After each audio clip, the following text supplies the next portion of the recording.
എന്താന്ന് വെച്ചാൽ റെക്കോർഡിങ് ശരിയാവുന്നേ ഉള്ളൂ. തുടങ്ങിക്കോ. എന്നിട്ട് പറയണോ?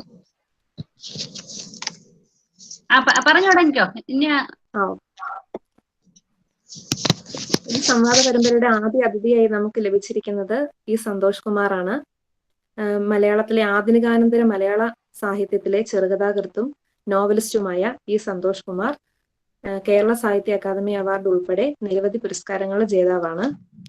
മലയാള ചെറുകഥാ ലോകത്ത് പുതിയ ഭാവുകത്വവുമായി 90കളുടെ തുടക്കത്തിൽ രംഗപ്രവേശം ചെയ്ത എഴുത്തുകാരനാണ് അദ്ദേഹം. ഗാലപ്പഗോസ്, 3 അന്ധന്മാർ, ആനയെ വിവരിക്കുന്നു, ചാവുകളി, 3 വിരലുകൾ തുടങ്ങിയ കഥാസമാഹാരങ്ങളും, അമ്യൂസ്മെന്റ് പാർക്ക്, വാക്കുകൾ, തങ്കച്ചൻ മഞ്ഞക്കാരൻ, അന്ധകാരനഴി തുടങ്ങിയ നോവലുകളും അദ്ദേഹത്തിൻ്റെതായിട്ടുണ്ട്. ഇതുകൂടാതെ ബാലസാഹിത്യത്തിലും വിവർത്തന സാഹിത്യത്തിലും അദ്ദേഹം തന്റെ തൂലിക ചലിപ്പിച്ചിട്ടുണ്ട്. VP Sivakumar Keli award, TP Kishore award, Kerala Sahitya Akademi award, Kerala ബാലസാഹിത്യ ഇൻസ്റ്റിറ്റ്യൂട്ട് പുരസ്കാരം, കേസരി നായനാർ കഥാ പുരസ്കാരം എന്നിവ നേടിയിട്ടുണ്ട്. അദ്ദേഹത്തെ ഔപചാരികതയുടെ പേരിൽ ഈ വേദിയിലേക്ക് സ്വാഗതം ചെയ്യുന്നു. മലയാളം വിഭാഗം അധ്യക്ഷൻ ഇപ്പോൾ പങ്കെടുക്കുന്നില്ലെങ്കിൽ അദ്ദേഹത്തെ ഞാൻ ഈ വേദിയിലേക്ക് സ്വാഗതം ചെയ്യുന്നു. മലയാള വിഭാഗത്തിലെ മറ്റ് അധ്യാപകർ, Ganga teacher, Shubha sir, Rajan sir, മറ്റ് അധ്യാപകർ, മറ്റ് ഡിപ്പാർട്ട്മെന്റുകളിലെ അധ്യാപകർ, ഈ ചർച്ചയിൽ പങ്കെടുക്കുന്ന സഹപാഠികൾ, സുഹൃത്തുക്കൾ എല്ലാവരെയും ഈ വേദിയിലേക്ക് ഞാൻ സ്വാഗതം ചെയ്യുന്നു.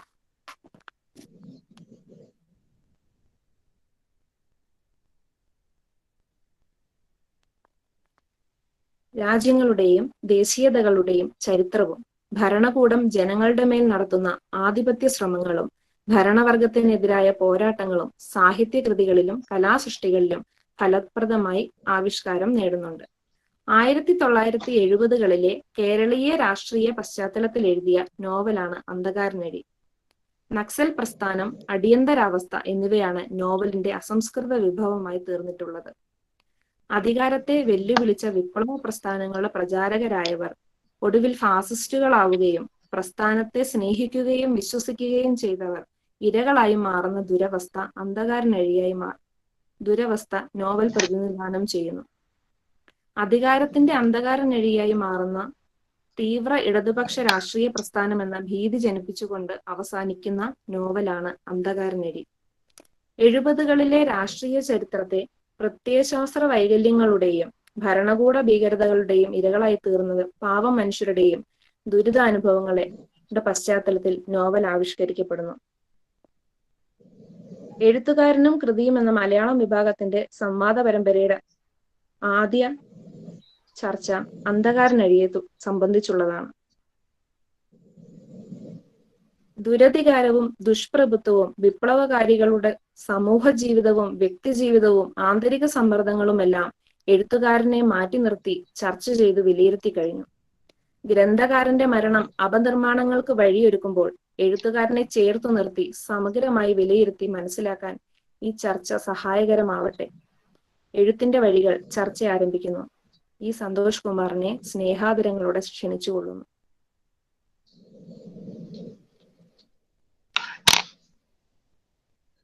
ഞാൻ സംസാരിക്കാം അപ്പോ അല്ലേ? Hello, okay. പ്രിയ സുഹൃത്തുക്കളെ, വളരെ സന്തോഷം ഇങ്ങനെ ഒരു ചടങ്ങ് സംഘടിപ്പിക്കുന്നതിൽ. അതില് എൻ്റെ ഒരു രചന ആദ്യമായിട്ടുള്ള നിങ്ങളുടെ ചർച്ചയിൽ ആദ്യമായിട്ട് എൻ്റെ ഒരു രചന ചർച്ചയ്ക്ക് വരുന്നു എന്നുള്ളതിൽ വളരെ സന്തോഷമുണ്ട്. അതേസമയം ഇതിനൊരു പരിമിതി കൂടി ഉണ്ട് എന്നാണ് എൻ്റെ ഒരു പക്ഷം. അത് ഞാൻ ഇതിൽ നിന്ന് ഒഴിവാകാനുള്ള ഒരു കാര്യമായിട്ട് പറയല്ല. പലപ്പോഴും ഈ ലോക്ക്ഡൌണിന് ശേഷം ഇങ്ങനെ അദൃശ്യരായിട്ട് എഴുത്തുകാരെ നേരിട്ട് കാണാൻ ബുദ്ധിമുട്ടായതുകൊണ്ട് ഈ വെബിനാർ വഴിക്കൊക്കെ ബന്ധപ്പെടുന്നുണ്ട്. അതിലുള്ള ചിലരോടെങ്കിലും ഞാൻ പറയാറുള്ളത്, എഴുത്തുകാരന്റെ സാന്നിധ്യം എന്നുള്ളത് വലിയൊരു പരിമിതിയാണ്. കാരണം ഒരു രചനയെ കുറിച്ച് സംസാരിക്കുമ്പോൾ ഈ ഇദ്ദേഹത്തിന്റെ ഒരു സാന്നിധ്യം ഉള്ളത് കൊണ്ട് തന്നെ അത് വളരെ വ്യക്തമായിട്ടോ വിമർശിക്കാനോ അതിനോടുള്ള വിയോജിപ്പുകൾ പ്രകടിപ്പിക്കാനോ ഉള്ള ഒരു ചെറിയ ഒരു താല്പര്യക്കുറവ് കാണുന്ന കാണികളിലും വായനക്കാരിലും ഉണ്ടാവാൻ സാധ്യതയുണ്ട്. അതുകൊണ്ട് യഥാർത്ഥത്തില് ഗ്രന്ഥകാരന്റെ മരണം ആഘോഷിച്ചുകൊണ്ട് വേണം നിങ്ങൾ ചർച്ച ചെയ്യാനായിട്ട് എന്ന് എനിക്ക് തോന്നുന്നു, കുറച്ചു മുമ്പ് ഈ കുട്ടി പറഞ്ഞതുപോലെ. പക്ഷെ എങ്കിലും അതിന്റെയൊക്കെ ഒരു ഈ ഒരു പരിമിതിക്കിടയിൽ നിന്നുകൊണ്ടും നമ്മള് കുറെ വേറെ രീതിയിലൊരു ചർച്ച കൂടുതൽ ഏകാപക്ഷീയമായിട്ട് സംസാരിക്കുന്നതിന് പകരം ഒരു മോണോലോഗ് എന്നുള്ളതിന് പകരം കുറച്ച് ചർച്ചകൾ, അതുപോലെ ചോദ്യങ്ങളും ഉത്തരങ്ങളും, അതുപോലെ തന്നെ വിവരണം, മറ്റുള്ള ഇതിനുള്ള അനുഭവ പശ്ചാത്തലമൊക്കെ കൂടി വിവരിക്കാമെന്നാണ് ഞാൻ വിചാരിക്കുന്നത്. ഞാൻ വലിയൊരു പ്രാസംഗികനല്ല, അതുകൊണ്ട് എന്നോട് ഇപ്പോ നിങ്ങളുടെ അധ്യാപിക ഗംഗാദേവി ടീച്ചർ പറഞ്ഞത് അരമണിക്കൂർ സംസാരിക്കണം എന്നുള്ളതാണ്. അരമണിക്കൂർ വലിയൊരു സമയമാണ്. എങ്കിൽ പോലും എന്തെങ്കിലും ഇതിനോട് ബന്ധപ്പെട്ട ചില സൂചനകളിൽ ഊന്നിക്കൊണ്ട് കുറച്ചു നേരം സംസാരിക്കാം. അതിനുശേഷം നമുക്ക് ചർച്ചയിലെ നിങ്ങളുടെ ചോദ്യങ്ങളോ അതുപോലെ തന്നെയുള്ള നിങ്ങളുടേതായിട്ടുള്ള അഭിപ്രായങ്ങൾക്കൊക്കെ എന്റേതായിട്ടുള്ള ചില ഉത്തരങ്ങളോ അല്ലെങ്കിൽ അതിനോട് ബന്ധപ്പെട്ട പങ്കാളിത്തമൊക്കെ ഉണ്ടാവാന്നാണ് വിചാരിക്കുന്നത്. ഈ അന്ധകാരനഴി ഇപ്പോ യഥാർത്ഥത്തിൽ എഴുതി കഴിഞ്ഞിട്ട് 11 വർഷവും 11.5 വർഷം എന്ന് പറയാം. ഞാൻ 2009 മാർച്ചിലാണ് ഇതിന്റെ ആദ്യത്തെ ഡ്രാഫ്റ്റ് എഴുതി തീർക്കുന്നത്. ഈ ഒരു ദശകത്തിന് ശേഷം ഇന്ന് വീണ്ടും ഇതുപോലെ തന്നെ ഇന്ന് രാവിലെ കൂടി ഇതിന്റെ ഒരു വിമർശനം അല്ലെങ്കിൽ ഒരു പ്രശംസയായിരുന്നു. അതിന്റെ ഒരു നിരൂപണം ഇന്ന് ഒരു റീഡേഴ്സ് സർക്കിളിൽ പ്രത്യക്ഷപ്പെടുകയും അതെനിക്ക് അയച്ചു കിട്ടുകയും ഉണ്ടായി. അപ്പോ ഇപ്പോഴും ഒരു ദശകത്തിന് ശേഷവും ഈ രചന മറ്റ് തരത്തിൽ വായിക്കപ്പെടുന്നുണ്ട്, പുതിയ തലമുറയുടെ ഇടയിൽ വായിക്കപ്പെടുന്നുണ്ട് എന്നുള്ളതിൽ വലിയ സന്തോഷമുണ്ട്. അത് എളുപ്പമല്ല, പ്രത്യേകിച്ചും വളരെ ദീർഘമായിട്ടുള്ള ഒരു കാലയളവാണ് കടന്നുപോയത്. തന്നെയല്ല നമ്മുടെ ഭാഷയിലും പുറത്തും ഒരുപാട് രചനകൾ വന്നുകൊണ്ടിരിക്കുകയാണ്. ഒരു വർഷത്തിൽ മലയാളത്തിൽ ഇറങ്ങുന്ന സാഹിത്യം, സർഗാത്മക സാഹിത്യത്തിന്റെ എണ്ണം വളരെ കൂടുതലാണ്. അപ്പൊ ഇതില് നമുക്ക് അങ്ങനെ ശ്രദ്ധ കിട്ടുക എന്നുള്ള പുതിയൊരു എഴുത്തുകാരൻ, ഒരു നോവൽ, പുതിയൊരു രചനയ്ക്ക് എത്ര നാൾ ഈ പറയുന്ന ഷെൽഫ് ലൈഫ് ഉണ്ട് എന്നുള്ളത് വലിയൊരു വിഷയമാണ്. കുറച്ച് ഒരു 4-5 മാസം അല്ലെങ്കിൽ ഒരു വർഷമൊക്കെ ചർച്ച ചെയ്തതിനു ശേഷം അത് പിന്നിലേക്ക് മറഞ്ഞു പോകാനുള്ള സാധ്യതയാണുള്ളത്. അതിൽ നിന്നും അതിന്റെ ഈ ഇങ്ങനെ നിഷ്കാസനം ചെയ്യുന്നതിൽ നിന്നും രക്ഷപ്പെട്ടു പോകുന്ന എന്തോ ഒരു ഘടകം ഇതിലുള്ളത് കൊണ്ടാണ് ഇങ്ങനെ നിലനിൽക്കുന്നതെന്ന് ഞാൻ തോന്നുന്നത്. ഒരു പക്ഷെ എഴുത്തുകാരുടെ കഴിവ് പോലെ ആവണമെന്നില്ല. ഇതിന്റെ പുറകിലുള്ള ചരിത്രമാവാം, ഇതിന്റെ പുറകിലുള്ള രാഷ്ട്രീയമാവാം, അല്ലെങ്കിൽ കൗതുകമാവാം, പലതും ആവാം. ഏതായാലും 11 വർഷത്തിന് ശേഷം ഇങ്ങനെ ഒരു രചന ചർച്ച ചെയ്യാൻ എടുക്കുന്നു എന്നുള്ള നിങ്ങളുടെ സൗമന്യത്തോട് എന്റെ സ്നേഹവും സന്തോഷവും ആദ്യം അറിയിക്കുകയാണ്. ഈ രചന ഞാൻ പറഞ്ഞ 2009 ആദ്യത്തെ ഡ്രാഫ്റ്റ് എഴുതിയത്. അതിനു മുമ്പ് തന്നെ ഏതാണ്ട് ഒരു 1.5 വർഷത്തോളം ഞാൻ ഇതിന്റെ ചെറിയ ഗവേഷണങ്ങളിലും അതിനോട് ബന്ധപ്പെട്ട് ആളുകളുമായിട്ട് സംസാരിക്കുന്നതിനും ഒക്കെ സമയം ചെലവഴിക്കേണ്ടായി. പുസ്തകങ്ങൾ വായിക്കുക. അക്കാലത്ത് ഒരുപാട് ഈ അടിയന്തരാവസ്ഥ കാലത്തെ പറ്റിയിട്ടുള്ള പുസ്തകങ്ങൾ വരിക, അടിയന്തരാവസ്ഥയെ പറ്റിയിട്ടുള്ള ഒരുപാട് ഇന്റർവ്യൂകള്, അതുപോലെ തന്നെ അനുഭവക്കുറിപ്പുകൾ, ഇതൊക്കെ നമ്മുടെ മുഖ്യധാരാ മാധ്യമങ്ങൾ അല്ലാത്ത ചെറിയ പ്രസിദ്ധീകരണങ്ങളൊക്കെ വന്നുകൊണ്ടിരുന്നിരുന്നു. അടിയന്തരാവസ്ഥയെ പറ്റി 1975 എന്ന് പറയുന്ന ഒരു പുസ്തകം തന്നെ മലയാളത്തിൽ ഇറങ്ങിയിട്ടുണ്ട്. അതുപോലെ തന്നെ നമ്മുടെ പുറത്തും കേരളത്തിന് വെളിയിലും ഇതിനെ പറ്റി നമ്മുടെ ഒരു 10-70 വർഷം ഇപ്പൊ വന്നിട്ടുള്ള നമ്മുടെ സ്വാതന്ത്ര്യ പശ്ചാത്തലത്തിലെ ഏറ്റവും ഒരു കറുത്ത അധ്യായം എന്ന് തന്നെ പറയാവുന്ന, പക്ഷെ അന്ന് വരെയുള്ള 1970 വരെയുള്ള ഏറ്റവും കറുത്ത പശ്ചാത്തലമായിട്ട് നമ്മൾ അറിയപ്പെടുന്ന ഒരു സംഗതിയാണ് ഈ അടിയന്തരാവസ്ഥ. അതും ഒരു 2 വർഷമൊക്കെ മാത്രം നീണ്ടു നിൽക്കുന്ന ഒരു ചെറിയ സമയ അളവ് ആണിത്. എങ്കിൽ പോലും അതിന്റെ പശ്ചാത്തലം അത് വലിയ വടു പോലെ, അല്ലെങ്കിൽ നമ്മുടെ ഒരു വലിയ ചിഹ്നം പോലെ, കറുത്ത ചിഹ്നം പോലെ നമ്മുടെ ജനാധിപത്യത്തിന് മേലെ അന്ന് ഉണ്ടായിരുന്നു. അതിനെ പറ്റിയുള്ള അനുഭവങ്ങളും കുറിപ്പുകളും ഓർമ്മകളും ഒക്കെ ഒരുപാട് വായിക്കാനുള്ള സന്ദർഭം ഉണ്ടായി. അതായിരിക്കും ഒരുപക്ഷെ ഇതിന്റെ ഒരു ട്രിഗർ എന്ന് പറയാവുന്ന, അല്ലെങ്കിൽ എഴുതാനുള്ള ഒരു കുതിപ്പ് കിട്ടിയിട്ടുള്ളത്. അതുപോലെ തന്നെ ഈ ആ കാലഘട്ടത്തില് ഞാൻ സാഹിത്യം വായിച്ചുകൊണ്ടിരുന്ന ഈ വിദേശത്തൊക്കെ ഉള്ള പല നോവലുകളുടെയും കേന്ദ്രപ്രമേയം അധികാരമായിരുന്നു. ഈ അധികാരം എങ്ങനെ മനുഷ്യനെ ദുഷിപ്പിക്കുന്നു, അല്ലെങ്കിൽ അധികാരത്തോട് എത്തുമ്പോൾ മനുഷ്യനെ എങ്ങനെ പെരുമാറുന്നു, എത്ര ജെനുവിനായിട്ടുള്ള, എത്ര നല്ലതായിട്ടുള്ള പ്രത്യയശാസ്ത്രങ്ങൾ പോലും അധികാരത്തിന്റെ മുമ്പിൽ എത്തുമ്പോൾ എങ്ങനെ വ്യത്യസ്തമായിട്ട് രീതിയിൽ പെരുമാറുന്നു എന്നുള്ള ഒരു ആലോചന, അത് പലതരം പുസ്തകങ്ങള് വരുന്നുണ്ട്. അത് തന്നെയല്ല, ഈ രചന എഴുതുന്നതിന് ഏകദേശം ഒരു ദശകം മുമ്പ് തന്നെ ലോകത്തിലെ വലിയൊരു പരീക്ഷണം എന്ന് പറയാവുന്ന കമ്മ്യൂണിസത്തിന്റെ വലിയ തകർച്ച ലോകം ഞെട്ടലോട് കൂടിയിട്ട് കാണുകയുണ്ടായി. ചീട്ടുകൊട്ടാരം പോലെ തകർന്നു പോവുകയുണ്ട്. 89 ആരംഭിച്ചിട്ടുള്ള ഒരു കമ്മ്യൂണിസത്തിന്റെ പതനം 1 വർഷം കഴിയുമ്പോൾ തന്നെ ലോകത്ത് നിന്നും കമ്മ്യൂണിസത്തിന്റെ വലിയ സാന്നിധ്യം ഇല്ലാതാവുന്നത് കണ്ടു. മതിലുകൾ പൊളിഞ്ഞുപോയി, ആളുകൾ പരസ്പരം അങ്ങോട്ടും ഇങ്ങോട്ടൊക്കെ അത്ര വരെയുള്ള പരിമിതികളൊക്കെ രക്ഷപ്പെട്ട് ജർമ്മനിയുടെ മതിലൊക്കെ തകർന്നു പോയി, ആളുകൾ അങ്ങോട്ടും ഇങ്ങോട്ടും സഞ്ചരിക്കാനൊക്കെ തുടങ്ങുകയും ഒരു വേറെ രീതിയിലുള്ള ഒരു സ്വാതന്ത്ര്യത്തിന്റെ ഒരു ശ്വാസം അവരിലേക്ക് പകരാനും ഈ സമൂഹത്തിലേക്ക് വരാനൊക്കെ സാധിച്ചു എന്നുള്ളത്. അപ്പൊ ഈ ഒരു ഓർമ്മ, ഈ അടിയന്തരാവസ്ഥ എന്ന് പറയുന്നത് ഇപ്പൊ എന്റെ പോലും, ഞാനിപ്പോ 50 വയസ്സ് കഴിഞ്ഞിട്ടുള്ള ഒരാളാണ്. അടിയന്തരാവസ്ഥ എന്റെ പോലും വളരെ ബാല്യത്തിലുള്ള ഒരു ഓർമ്മയാണ്. ഞാനൊരു 3-ലോ 4-ലോ പഠിക്കുമ്പോഴാണ് അടിയന്തരാവസ്ഥ അവസാനിക്കുന്നത്. എങ്കിൽ പോലും അന്നത്തെ ഒരു രാഷ്ട്രീയ സാഹചര്യം നമുക്ക് എന്റെ ഒരു മനസ്സിലുണ്ടായിരുന്നു. ഒരു ഉദാഹരണം പറയുകയാണെങ്കിൽ എന്റെ അച്ഛനൊക്കെ പറയുന്നത് കേട്ടിട്ടാണ് ഞങ്ങള് അടിയന്തരാവസ്ഥയെ പറ്റി അന്ന് അറിയുന്നത്. അദ്ദേഹം ഈ ജോലി ചെയ്തിരുന്നത് തദ്ദേശ സ്വയംഭരണ വകുപ്പിലായിരുന്നു. അന്നത്തെ ചില പ്രവർത്തനങ്ങളുടെ ഫലമായിട്ട് ചെറിയ സസ്പെൻഷൻ ലഭിക്കുകയും പിന്നീട് 1-2 മാസത്തിൽ ജോലി ഇല്ലാതാവുക എന്നുള്ള ഒരു ഭീതി കൊണ്ട് അതിനെപ്പറ്റിയുള്ള ചർച്ചകളൊക്കെ വീട്ടിൽ വരികയും വളരെ വിഷമമൊക്കെ ചെറിയ കുട്ടികളായിരിക്കും ഞങ്ങളത് കണ്ടിട്ട്. അപ്പൊ ഇത് എന്തോ ഒരു വലിയൊരു സംഭവമാണെന്നും ഈ അടിയന്തരാവസ്ഥ എന്നുള്ളത് ഇവിടെ നിന്ന് മാഞ്ഞു പോകേണ്ട ഒരു വലിയ സംഗതിയാണെന്നൊക്കെ ചെറിയ കുട്ടികളായിരിക്കും അത് നമുക്ക് തോന്നിയത്.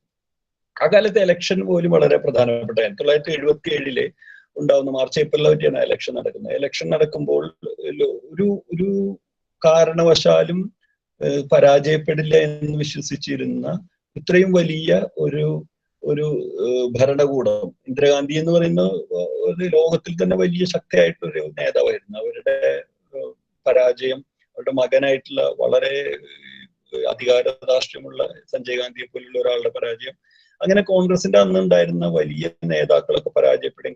ഇന്ത്യയിൽ നിന്ന് നമുക്ക് ഒരിക്കലും വിശ്വസിക്കാൻ അക്കാലത്ത് പറ്റാതിരുന്ന പോലെ ഇന്ത്യയിൽ നിന്നും അവരുടെ രാഷ്ട്രീയം താൽക്കാലികമായിട്ടെങ്കിലും തുടച്ചു മാറ്റപ്പെടുകയും അല്ലെങ്കിൽ പരാജയപ്പെടുകയൊക്കെ ചെയ്തിട്ടുണ്ട്. ആ ഒരു ഓർമ്മ വളരെ ചെറിയ കുട്ടികളായിരിക്കും തന്നെ നമുക്കുണ്ടായിരുന്നു. പിൽക്കാലത്ത് ഈ ഇലക്ഷൻ കഴിഞ്ഞതിന് ശേഷം ചെറിയ പരീക്ഷണം, 2 വർഷമൊക്കെ നീണ്ടു നിൽക്കുന്ന ഒരു വലിയ പരീക്ഷണമാണെങ്കിൽ പോലും ഈ ജനതാ ഗവൺമെന്റ് അധികാരത്തിൽ വരികയും അധികാരത്തിന് വന്നതിന് ശേഷം വലിയ കമ്മീഷനുകളെ അവര് വെക്കുകയും അടിയന്തരാവസ്ഥ കാലത്തുണ്ടായിട്ടുള്ള അതിഭീകരമായിട്ടുള്ള പീഡനങ്ങളും അതിഭീകരമായിട്ടുള്ള മനുഷ്യാവകാശ ധ്വംസനങ്ങളും ലംഘനങ്ങളും ഒക്കെ പുറത്തു വരാനായിട്ട് സാധിച്ചു. അതുവരെ നിശബ്ദരായിരുന്ന മാധ്യമങ്ങള് ഈ തുറന്നു കിട്ടിയ സ്വാതന്ത്ര്യത്തില് ഇതിന്റെയൊക്കെ വലിയ കുത്തൊഴുക്കില് എന്തൊക്കെയാണ് ഇരുണ്ട മറയ്ക്കുള്ളിൽ സംഭവിച്ചുകൊണ്ടിരുന്നതെന്നൊക്കെ എഴുതാനായിട്ട് തുടങ്ങി. ഇങ്ങനെയുള്ള ഒരു പശ്ചാത്തലം അന്നുണ്ട്. അതാണ് ഈ യഥാർത്ഥത്തിൽ ഈ എഴുത്ത്. അതേസമയം തന്നെ കുറച്ച് ഇപ്പൊ ഈ അടിയന്തരാവസ്ഥയ്ക്ക് തൊട്ടു മുമ്പുള്ള ദശകം, ഒരു 60കളുടെ ദശകത്തിൽ ഇന്ത്യയെ മൊത്തത്തിലും ഒരുപക്ഷെ കേരളത്തിൽ പോലും ഒക്കെ ഉണ്ടായിട്ടുള്ള ഒരു നക്സൽ മൂവ്മെന്റ് തുടങ്ങിയിട്ടുള്ള തീവ്ര ഇടതുപക്ഷം രംഗപ്രവേശം ചെയ്യണം. അതിനൊരു പശ്ചാത്തലമുണ്ട്. 1947-48 തന്നെ ഇന്ത്യയിലെ കമ്മ്യൂണിസ്റ്റ് പാർട്ടികൾ തീവ്രവാദത്തിലേക്ക് നീങ്ങുന്നുണ്ട്. കൽക്കത്ത തീസിസ് എന്ന് പറയുന്നത് രണദീവയുടെ തീസിസ്, അങ്ങനെയുള്ളതൊക്കെ നിങ്ങൾ വായിച്ചു കഴിഞ്ഞാൽ അത് മനസ്സിലാവും. അതിനുശേഷം പിന്നീട് അവർ പാർലമെന്ററി ജനാധിപത്യത്തിലേക്ക് വരികയും ഇന്ത്യയിലെ അല്ലെങ്കിൽ ഒരുപക്ഷെ ലോകത്തിൽ ആദ്യം തന്നെ ജനാധിപത്യ രീതിയിൽ തിരഞ്ഞെടുക്കപ്പെടുന്ന ഒരു ഗവൺമെന്റ് കേരളത്തിൽ ഉണ്ടാവുകയും ചെയ്യും. അത് 57-ലാണ് ഉണ്ടാകുന്നത്. 59 ആകുമ്പോഴേക്ക് വിമോചന സമരം വരുന്നു. വിമോചന സമരം എന്ന് പറയുന്ന ലോകത്തിലുള്ള എല്ലാ വിരുദ്ധ ചേരികളും ചേർന്ന് വിമോചന സമരത്തിലൂടെ ഇടതുപക്ഷ ഗവൺമെന്റിനെ, അന്നത്തെ കമ്മ്യൂണിസ്റ്റ് പാർട്ടിയുടെ ഗവൺമെന്റിനെ പുറത്താക്കുകയും, അത് പുറത്താകുന്ന നമുക്ക് ഇപ്പോൾ ചിന്തിക്കാൻ പറ്റില്ല. ഇപ്പൊ നമുക്ക് വിമോചനത്തിന് വലിയൊരു തുറസ് എന്നൊക്കെ നമുക്ക് ഇപ്പൊ തിരിച്ചു ആലോചിക്കാവുന്ന വലിയ സ്വാതന്ത്ര്യവാദിയായിട്ടുള്ള ജവഹർലാൽ നെഹ്റുവിന്റെ കാലഘട്ടത്തിലായിരുന്നു. അദ്ദേഹം പ്രധാനമന്ത്രിയായിരിക്കുന്ന കാലഘട്ടത്തിലായിരുന്നു. 7 വർഷം കൂടി കഴിയുമ്പോൾ 1964 എത്തുന്നതോട് കൂടിയിട്ട് ജനങ്ങളുടെ വലിയ പ്രതീക്ഷകൾക്ക് വലിയ ഭംഗം വരുത്തിക്കൊണ്ട് കമ്മ്യൂണിസ്റ്റ് പാർട്ടി പിളർപ്പിലേക്ക് പോവുകയാണ് 1964. ഈ 64 പിളർപ്പുണ്ടായതിനു ശേഷം പിന്നീട് ഈ 2 ചേരികളായി നിന്ന് ഇവർ പരസ്പരം പടപൊരുതുകയും പലപ്പോഴും യോജിക്കുകയും, എങ്കിൽ പോലും അതിൽ നിന്നും കൂടുതൽ തീവ്രമായിട്ടുള്ള ആളുകള് ബീഹാറിലും ബംഗാളിലും അതുപോലെ തന്നെ ആന്ധ്രയിലും ഒക്കെ മാറി ചെറിയ ചെറിയ സ്പ്ലിൻഡർ ഗ്രൂപ്പുകളായി മാറുകയും തീവ്ര ഇടതുപക്ഷത്തിലേക്ക് പോവുകയും ചെയ്തു. അവര് തന്നെ 2-3 തരത്തിലുള്ള പ്രത്യയശാസ്ത്ര രീതിയിൽ ബന്ധപ്പെട്ടിട്ടുണ്ട്. ഒരു ആളുകള് ഗ്രാമത്തിൽ വർക്ക് ചെയ്യുക, അവിടുത്തെ ജന്മി വ്യവസ്ഥക്കെതിരെ പൊരുതാനായിട്ട് തീരുമാനിക്കുന്നു. ഒരു കൂട്ടര് നഗരങ്ങൾ കേന്ദ്രീകൃതമാവുകയും അവരെ പോലീസ് സ്റ്റേഷൻ ആക്രമണം, അങ്ങനെ തരത്തിലുള്ള ഈ ഗ്രൂപ്പുകൾ പലതരത്തിലേക്ക് പോകുന്നുണ്ട്. ഈ നക്സൽ ഗ്രൂപ്പുകളുടെ ഒരു പ്രശ്നം അവര് പലതായി ചിതറിപ്പോവാണ്. അത് അന്ധകാരയിലൊരു സ്ഥലത്ത് അത് ഉപയോഗിക്കുന്നുണ്ട് അതിന്. അപ്പൊ ഇവരുടെ അടുത്തുള്ള കേരളത്തിലുണ്ടായിട്ട് പലതരത്തിലുള്ള പോലീസ് സ്റ്റേഷൻ ആക്രമണങ്ങൾ ഉണ്ടാവും. പിന്നെ അതുപോലെ തന്നെ ഫ്യൂഡൽ ജന്മികൾ, ഇന്ന് നമ്മൾ തിരിച്ചാലോചിച്ച് നോക്കും, ഫ്യൂഡൽ ജന്മികൾ എന്നൊക്കെ പറയുമ്പോൾ ചെറിയൊരു കോമാളിത്തം പോലെ തോന്നും. അതേപോലെയുള്ള ആളുകളെ പോലും പോവുകയും വധിക്കുകയും ഒക്കെ ചെയ്തുകൊണ്ട് വളരെ ഭീതിതമായിട്ടുള്ള ഒരു റെഡ് ടെറർ എന്നാണ് അന്ന് പറഞ്ഞത്, ചുവപ്പ് ഭീതി സ്ഥാപിക്കാനായിട്ട് അത് തീവ്രവാദികൾ ശ്രമിക്കുകയും അതിനെതിരെ വലിയ തോതിലുള്ള സൈനിക സന്നാഹങ്ങൾ പോലെയുള്ള ഉപയോഗിച്ചുകൊണ്ടും പോലീസിനെ ഉപയോഗിച്ചുകൊണ്ടും മറ്റൊരു തരത്തിലുള്ള കൗണ്ടർ ആയിട്ടുള്ള ഒരു ഭീതി സൃഷ്ടിക്കാൻ ഭരണകൂടം ശ്രമിക്കുകയും ചെയ്തു. ഇതിങ്ങനെ ഇന്ത്യ മുഴുവൻ അങ്ങനെ വലിയ രീതിയിൽ നടന്നിരുന്നു. ഇതിന്റെ വലിയ അന്വേഷണങ്ങൾ ഇപ്പോഴും വേണമെങ്കിലും ഉണ്ടെന്ന് നമുക്ക് വേണമെങ്കിൽ പറയാം. കാര്യമായിട്ട് അതില്ലെങ്കിൽ പോലും ഒരു രീതിയിൽ അതൊക്കെ ഇപ്പോഴും നിലനിൽക്കുന്നുണ്ട് ആ തോതിൽ. ഇതാണ് ഇതിന്റെ പശ്ചാത്തലം. പക്ഷെ ഈ അന്ധകാരനഴി ഈ രണ്ടിനെയും ഏതാണ്ട് ഒരു കാലക്രമത്തെ യോജിപ്പിക്കുകയാണ് ചെയ്തത്. യഥാർത്ഥത്തില് ഫിക്ഷനിൽ വരുമ്പോൾ ഇത് കറക്റ്റ് ആയിട്ടുള്ള ഒരു ചരിത്രത്തെ ഫോളോ ചെയ്യുന്നില്ല. ചരിത്രത്തെ പിന്തുടരുക എന്നുള്ളത് ഫിക്ഷനിൽ മുഴുവൻ സാധ്യമല്ല. തീർച്ചയായിട്ടും ഇമോഷണൽ വൈകാരികമായിട്ടുള്ള ചരിത്രത്തെയാണ് നമ്മൾ പിന്തുടരാനായിട്ട് ശ്രമിക്കുന്നത്. ഇതില് അന്ധകാരനഴിയിലുള്ള പലരും, പ്രത്യേകിച്ചും അന്ധകാരനഴിയെ പറ്റിയുള്ള ചർച്ചയിൽ തീവ്രവാദി ഗ്രൂപ്പുകളിലെ പഴയ നേതാക്കൾ പലരും ആരോപിച്ച ഒരു ആരോപണം, ഒരു തെറ്റിലാണ് ഇത് എഴുതിയിട്ടുള്ളത്, തീർച്ചയായിട്ടും ചരിത്രത്തെ തെറ്റായി വിവരിച്ചു എന്നൊക്കെ പറയുന്നതിൽ ഒരു കാരണം ഈ അടിയന്തരാവസ്ഥ കാലത്ത് സംഭവിച്ചിട്ടുള്ള സംഭവങ്ങളും അതുപോലെ തന്നെ തൊട്ട് പിന്നിലുള്ള ദശകത്തിൽ സംഭവിച്ച ഘടകങ്ങളും ഒക്കെ പലപ്പോഴും കൂടിച്ചേരുകയും കലർപ്പില് അങ്ങനെ ചരിത്രത്തിൽ നിന്ന് കുറച്ച് അല്പം മാറി നിൽക്കുകയും ചെയ്യുന്നത്. അതിന്റെ ഒരു സ്വാതന്ത്ര്യം എഴുത്തുകാരൻ എന്ന നിലയിൽ ഞാൻ എടുത്തിട്ടുണ്ട്. ഒരു ഉദാഹരണം പറയുകയാണെങ്കിൽ, അടിയന്തരാവസ്ഥയുടെ കാലത്ത് കേരളത്തിൽ ഒരു ജന്മിവധം നടന്നു എന്ന് പറയാനാവില്ല. പക്ഷെ ജന്മിവധങ്ങൾ കേരളത്തിൽ നടന്നിട്ടുണ്ട്. അടിയന്തരാവസ്ഥയ്ക്ക് മുൻപ് നടന്നിട്ടുണ്ട്, ശേഷം നടന്നിട്ടുണ്ട്. പക്ഷെ അത് ആ സമയത്ത് ഈ 2 വർഷക്കാലം അങ്ങനെ നടന്നു എന്ന് പറയാൻ പറ്റില്ല. തന്നെയല്ല, ഈ അടിയന്തരാവസ്ഥയെ സംബന്ധിച്ച് തീവ്ര ഇടതുപക്ഷക്കാർക്ക് യാതൊരു സംശയവും ഉണ്ടായിരുന്നു. അവരതിനെ വളരെ വ്യക്തമായിട്ട് ഒരു സൈദ്ധാന്തിക പൊസിഷൻ എടുക്കുന്നുണ്ട്. അവരിത് മുൻകൂട്ടി തന്നെ പ്രവചിച്ചിരുന്നു, ഈ ഇന്ത്യയിലെ ജനാധിപത്യമല്ല നിലനിൽക്കുന്നത്. ഇത് അതിന്റെ ഒരു വകഭേദം, ഇപ്പൊ ഇത്രയും കാലം ചെയ്തുകൊണ്ടിരുന്ന ഒരു സംഗതിയുടെ ഒരു വകഭേദമായിട്ട് ഈ അടിയന്തരാവസ്ഥയെ അവർ സ്വീകരിക്കുകയാണ് ചെയ്യുന്നത്. അതുകൊണ്ട് അവർക്ക് അതിലൊരു അത്ഭുതം ഉണ്ടായിരുന്നില്ല. ഇതൊക്കെയാണ് അന്ധകാരയുടെ രചനാ പശ്ചാത്തലം. അതേസമയം ഇതിന്റെ ഘടനയില് ചില പരിപാടികള്, ചില നമ്മൾ ക്രാഫ്റ്റില് അല്ലെങ്കിൽ അതിന്റെ രൂപത്തിലൊക്കെ ചില പരീക്ഷണങ്ങൾ ചെയ്തിട്ടുണ്ട്. അത് വലിയൊരു പരീക്ഷണം എന്ന് പറഞ്ഞുകൂടാ. എങ്കിലും ഇപ്പോ അന്ധകാരയുടെ കുറെ അധ്യായങ്ങളെങ്കിലും ഇടവിട്ട് 2 കഥാപാത്രങ്ങളെ നമ്മൾ പിന്തുടരുകയാണ്. ഒന്ന് ശിവൻ എന്ന് പറയുന്ന ഈ തീവ്രവാദി ഗ്രൂപ്പിലെ ഒരു നേതാവ് ഒരു തുരുത്തില് പോയി, പാതാളം എന്ന തുരുത്തിൽ പോയിട്ട് അഭയം തേടാനുള്ള ശ്രമം, അത് ഇടവിട്ടുള്ള അധ്യായങ്ങളിൽ വരുന്നു. അതേസമയം ശകുന്തള എന്ന് പറയുന്ന ഒരു സ്ത്രീ, അവരുടെ ഭർത്താവിന്റെ തിരോധാനം, ഭർത്താവ് മരിക്കാതെ ആരെങ്കിലും അദ്ദേഹത്തെ തടവിൽ വെച്ചിരിക്കുകയാണോ, എന്താണ് സംഭവിച്ചിട്ടുള്ളത് എന്നറിയാൻ അവരുടെ അന്വേഷണത്തിന്റെ ഒരു കഥ അടുത്ത ഇടവിട്ടുള്ള അധ്യായങ്ങളിൽ ഇങ്ങനെ പോകുന്നു. ഇത് ഒരു 10-16 അധ്യായങ്ങളിൽ തുടരുകയും പിന്നെ അത് തെറ്റിച്ചുകൊണ്ട് പലപ്പോഴും അങ്ങോട്ടും ഇങ്ങനെ മാറി വരികയാണ്. ഇങ്ങനെ കാലത്തെയും സമയത്തെയും തമ്മിലുള്ള ഒരു വിച്ഛേദം നടത്താനായിട്ട് അന്ന് ഒരു ഫോമില് വളരെ മനഃപൂർവ്വമായിട്ട് തന്നെ ചെയ്തു എന്ന് പറയാം. അത് പക്ഷെ ഒരു വലിയ വെല്ലുവിളി പോലും ആയിരുന്നു. കാരണം നമ്മള് അന്ധകാരയുടെ ഒരു ഘടന പരിശോധിച്ചു കഴിഞ്ഞാല് അതിന്റെ തുടക്കം എന്ന് പറയുന്നത് യഥാർത്ഥത്തിൽ പറയപ്പെടുന്ന കഥയുടെ പകുതിയിൽ നിന്നാണ് ആരംഭിക്കുന്നത്. അത് ഈ കഥ തുടങ്ങുമ്പോൾ ആക്ഷൻ എന്ന് പറയുന്ന കങ്ങഴ ആക്ഷൻ നടന്നു കഴിഞ്ഞു. ശ്രീനിവാസൻ എന്ന് പറയുന്ന കവി അല്ലെങ്കിൽ അപ്രത്യക്ഷനായി കഴിഞ്ഞു. ഇതിന്റെ അന്വേഷണം നടക്കുന്നു. അല്ലെങ്കിൽ ശിവൻ എന്ന് പറയുന്ന നേതാവ് തുരുത്തിലേക്ക് പോകുന്നു. അപ്പൊ പകുതിയിൽ വെച്ചാണ് ഈ കഥ ആരംഭിക്കുന്നത്. കഥയുടെ ബാക്കി ഭാഗങ്ങളൊക്കെ ഫ്ലാഷ് ബാക്കിലൂടെ പറയുകയാണ് ചെയ്യുന്നത്. അങ്ങനെ ഒരു ടെക്നിക്കാണ് അതിൽ ഉപയോഗിക്കുന്നത്. ഫ്ലാഷ് ബാക്കും അതുപോലെ തന്നെ വർത്തമാനകാലവും മാറി ഉപയോഗിക്കാനുള്ള ഒരു രചനാ തന്ത്രമാണ് അതിൽ ഉപയോഗിച്ചിട്ടുള്ളത്. അത് പുതിയൊരു തന്ത്രമാണെന്നൊന്നും പറയാൻ പറ്റില്ല. കാരണം അങ്ങനെ വിദേശത്തും കേരളത്തിലൊക്കെ അങ്ങനെയുള്ള പുതിയ പല രചനകളും വന്നിട്ടുണ്ട്. ഏറ്റവും അന്ന് കാലത്ത് ഞാൻ ഉപയോഗിച്ചിരുന്ന ഒരു രചനയുടെ ഒരു മോഡൽ അല്ലെങ്കിൽ മാതൃക എന്ന് പറയുന്നത് മരിയാസ് വർഗായസ് യോസയുടെ ചില നോവലുകളാണ്. ഉദാഹരണം പറയുകയാണെങ്കിൽ ആടിന്റെ വിരുന്ന് എന്ന് പറയുന്ന, മലയാളത്തിൽ ഇപ്പൊ തർജ്ജമയായിട്ടുള്ള ഫീസ്റ്റ് ഓഫ് ദ ഗോട്ട് എന്ന് പറയുന്ന ഒരു നോവലാണ്. ഡൊമിനിക്കൻ റിപ്പബ്ലിക്കിലുള്ള ട്രൂഹിലോ എന്ന് പറയുന്ന ഒരു വലിയ ഡിക്റ്റേറ്ററുടെ ജീവിതം, അതുപോലെ തന്നെ അദ്ദേഹത്തിന്റെ ഇരകളായിട്ടുള്ള സ്ത്രീകളുടെയും അതുപോലെ തന്നെ വിപ്ലവകാരികളുടെയും ഒക്കെ ജീവിതം പറയുന്ന, അയാളെ ഇവര് കൊല്ലുന്നുണ്ട് വിപ്ലവകാരികൾ, അതെങ്ങനെ സംഭവിച്ചു, അവരെ നിഷ്കാസനം ചെയ്യുന്ന, ഇങ്ങനെയുള്ള കാര്യങ്ങളൊക്കെ ഇടവിട്ട് പറഞ്ഞുകൊണ്ടിരുന്ന യോസയുടെ നോവലിന്റെ ഒരു ഘടന. അദ്ദേഹത്തിന്റെ മിക്ക നോവലുകൾക്ക് ഇങ്ങനെ ഒരു സ്വഭാവമുണ്ട്. ഇദ്ദേഹം യോസയുടെ നോവലുകളിൽ ഒരു പ്രത്യേകിച്ച് പൊളിറ്റിക്കൽ അല്ലാത്ത ചില വർക്കുകൾ അദ്ദേഹം ചെയ്തിട്ടുണ്ട്. പൊളിറ്റിക്കൽ നോവലുകളിൽ ഇങ്ങനെ ഇടകലർത്തിയിട്ട് ഈ സന്ദർഭങ്ങളെയും കഥാപാത്രങ്ങളെയും മാറി മാറി പരീക്ഷിക്കുന്ന ഒരു രീതി. അത് ഒരു ഉദാഹരണം പറയണമെങ്കിൽ അതിൽ കാലം പോലും മാറ്റിക്കൊണ്ടുള്ള ഒരു പരീക്ഷണം ഈ വേ ടു പാരഡൈസ് പറഞ്ഞിട്ടൊരു നോവലുണ്ട്.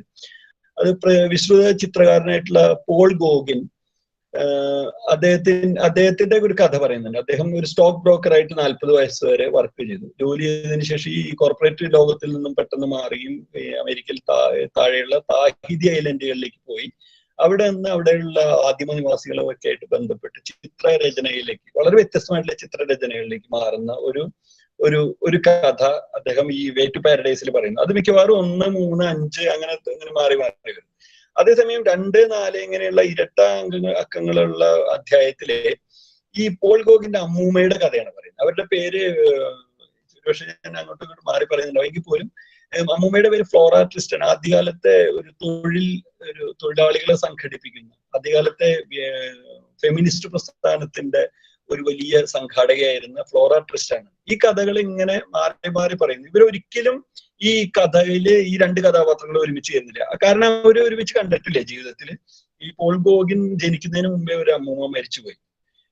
അമ്മൂമ്മ മാർക്സിനെയൊക്കെ കാണുന്ന സന്ദർഭമൊക്കെ അതിൽ വരുന്നുണ്ട്. പക്ഷെ ഇവർ തമ്മിൽ കാണുന്നില്ല. ഈ കഥകൾക്ക് ഈ 2 കഥകളും തമ്മിൽ യാതൊരു ബന്ധവുമില്ല. പക്ഷെ വേറെ അടിസ്ഥാനപരമായിട്ടുള്ള മറ്റൊരു തീം, എന്താണ് മനുഷ്യൻ അന്വേഷിക്കുന്നത് അല്ലെങ്കിൽ സാക്ഷാത്കരിക്കാൻ ശ്രമിക്കുന്നത് എന്നുള്ളൊരു ആത്യന്തികമായിട്ടുള്ള ചോദ്യമാണ് ഇത് 2 പേരുടെ ജീവിതം പറയുന്നതിലൂടെ എഴുത്തുകാരൻ ഉയർത്തുന്നത്. അപ്പൊ ഞാനതിനെ സമീകരിച്ച് പറയല്ല. അപ്പൊ ഈ ഘടനയില് യഥാർത്ഥത്തില് യോസയുടെ ചില നോവലുകളുമായിട്ടുള്ള ഒരു അതിന്റെ ഘടനയെ അവലംബിക്കുന്ന ഒരു സ്വഭാവം ഉപയോഗിച്ചിട്ടുണ്ട്.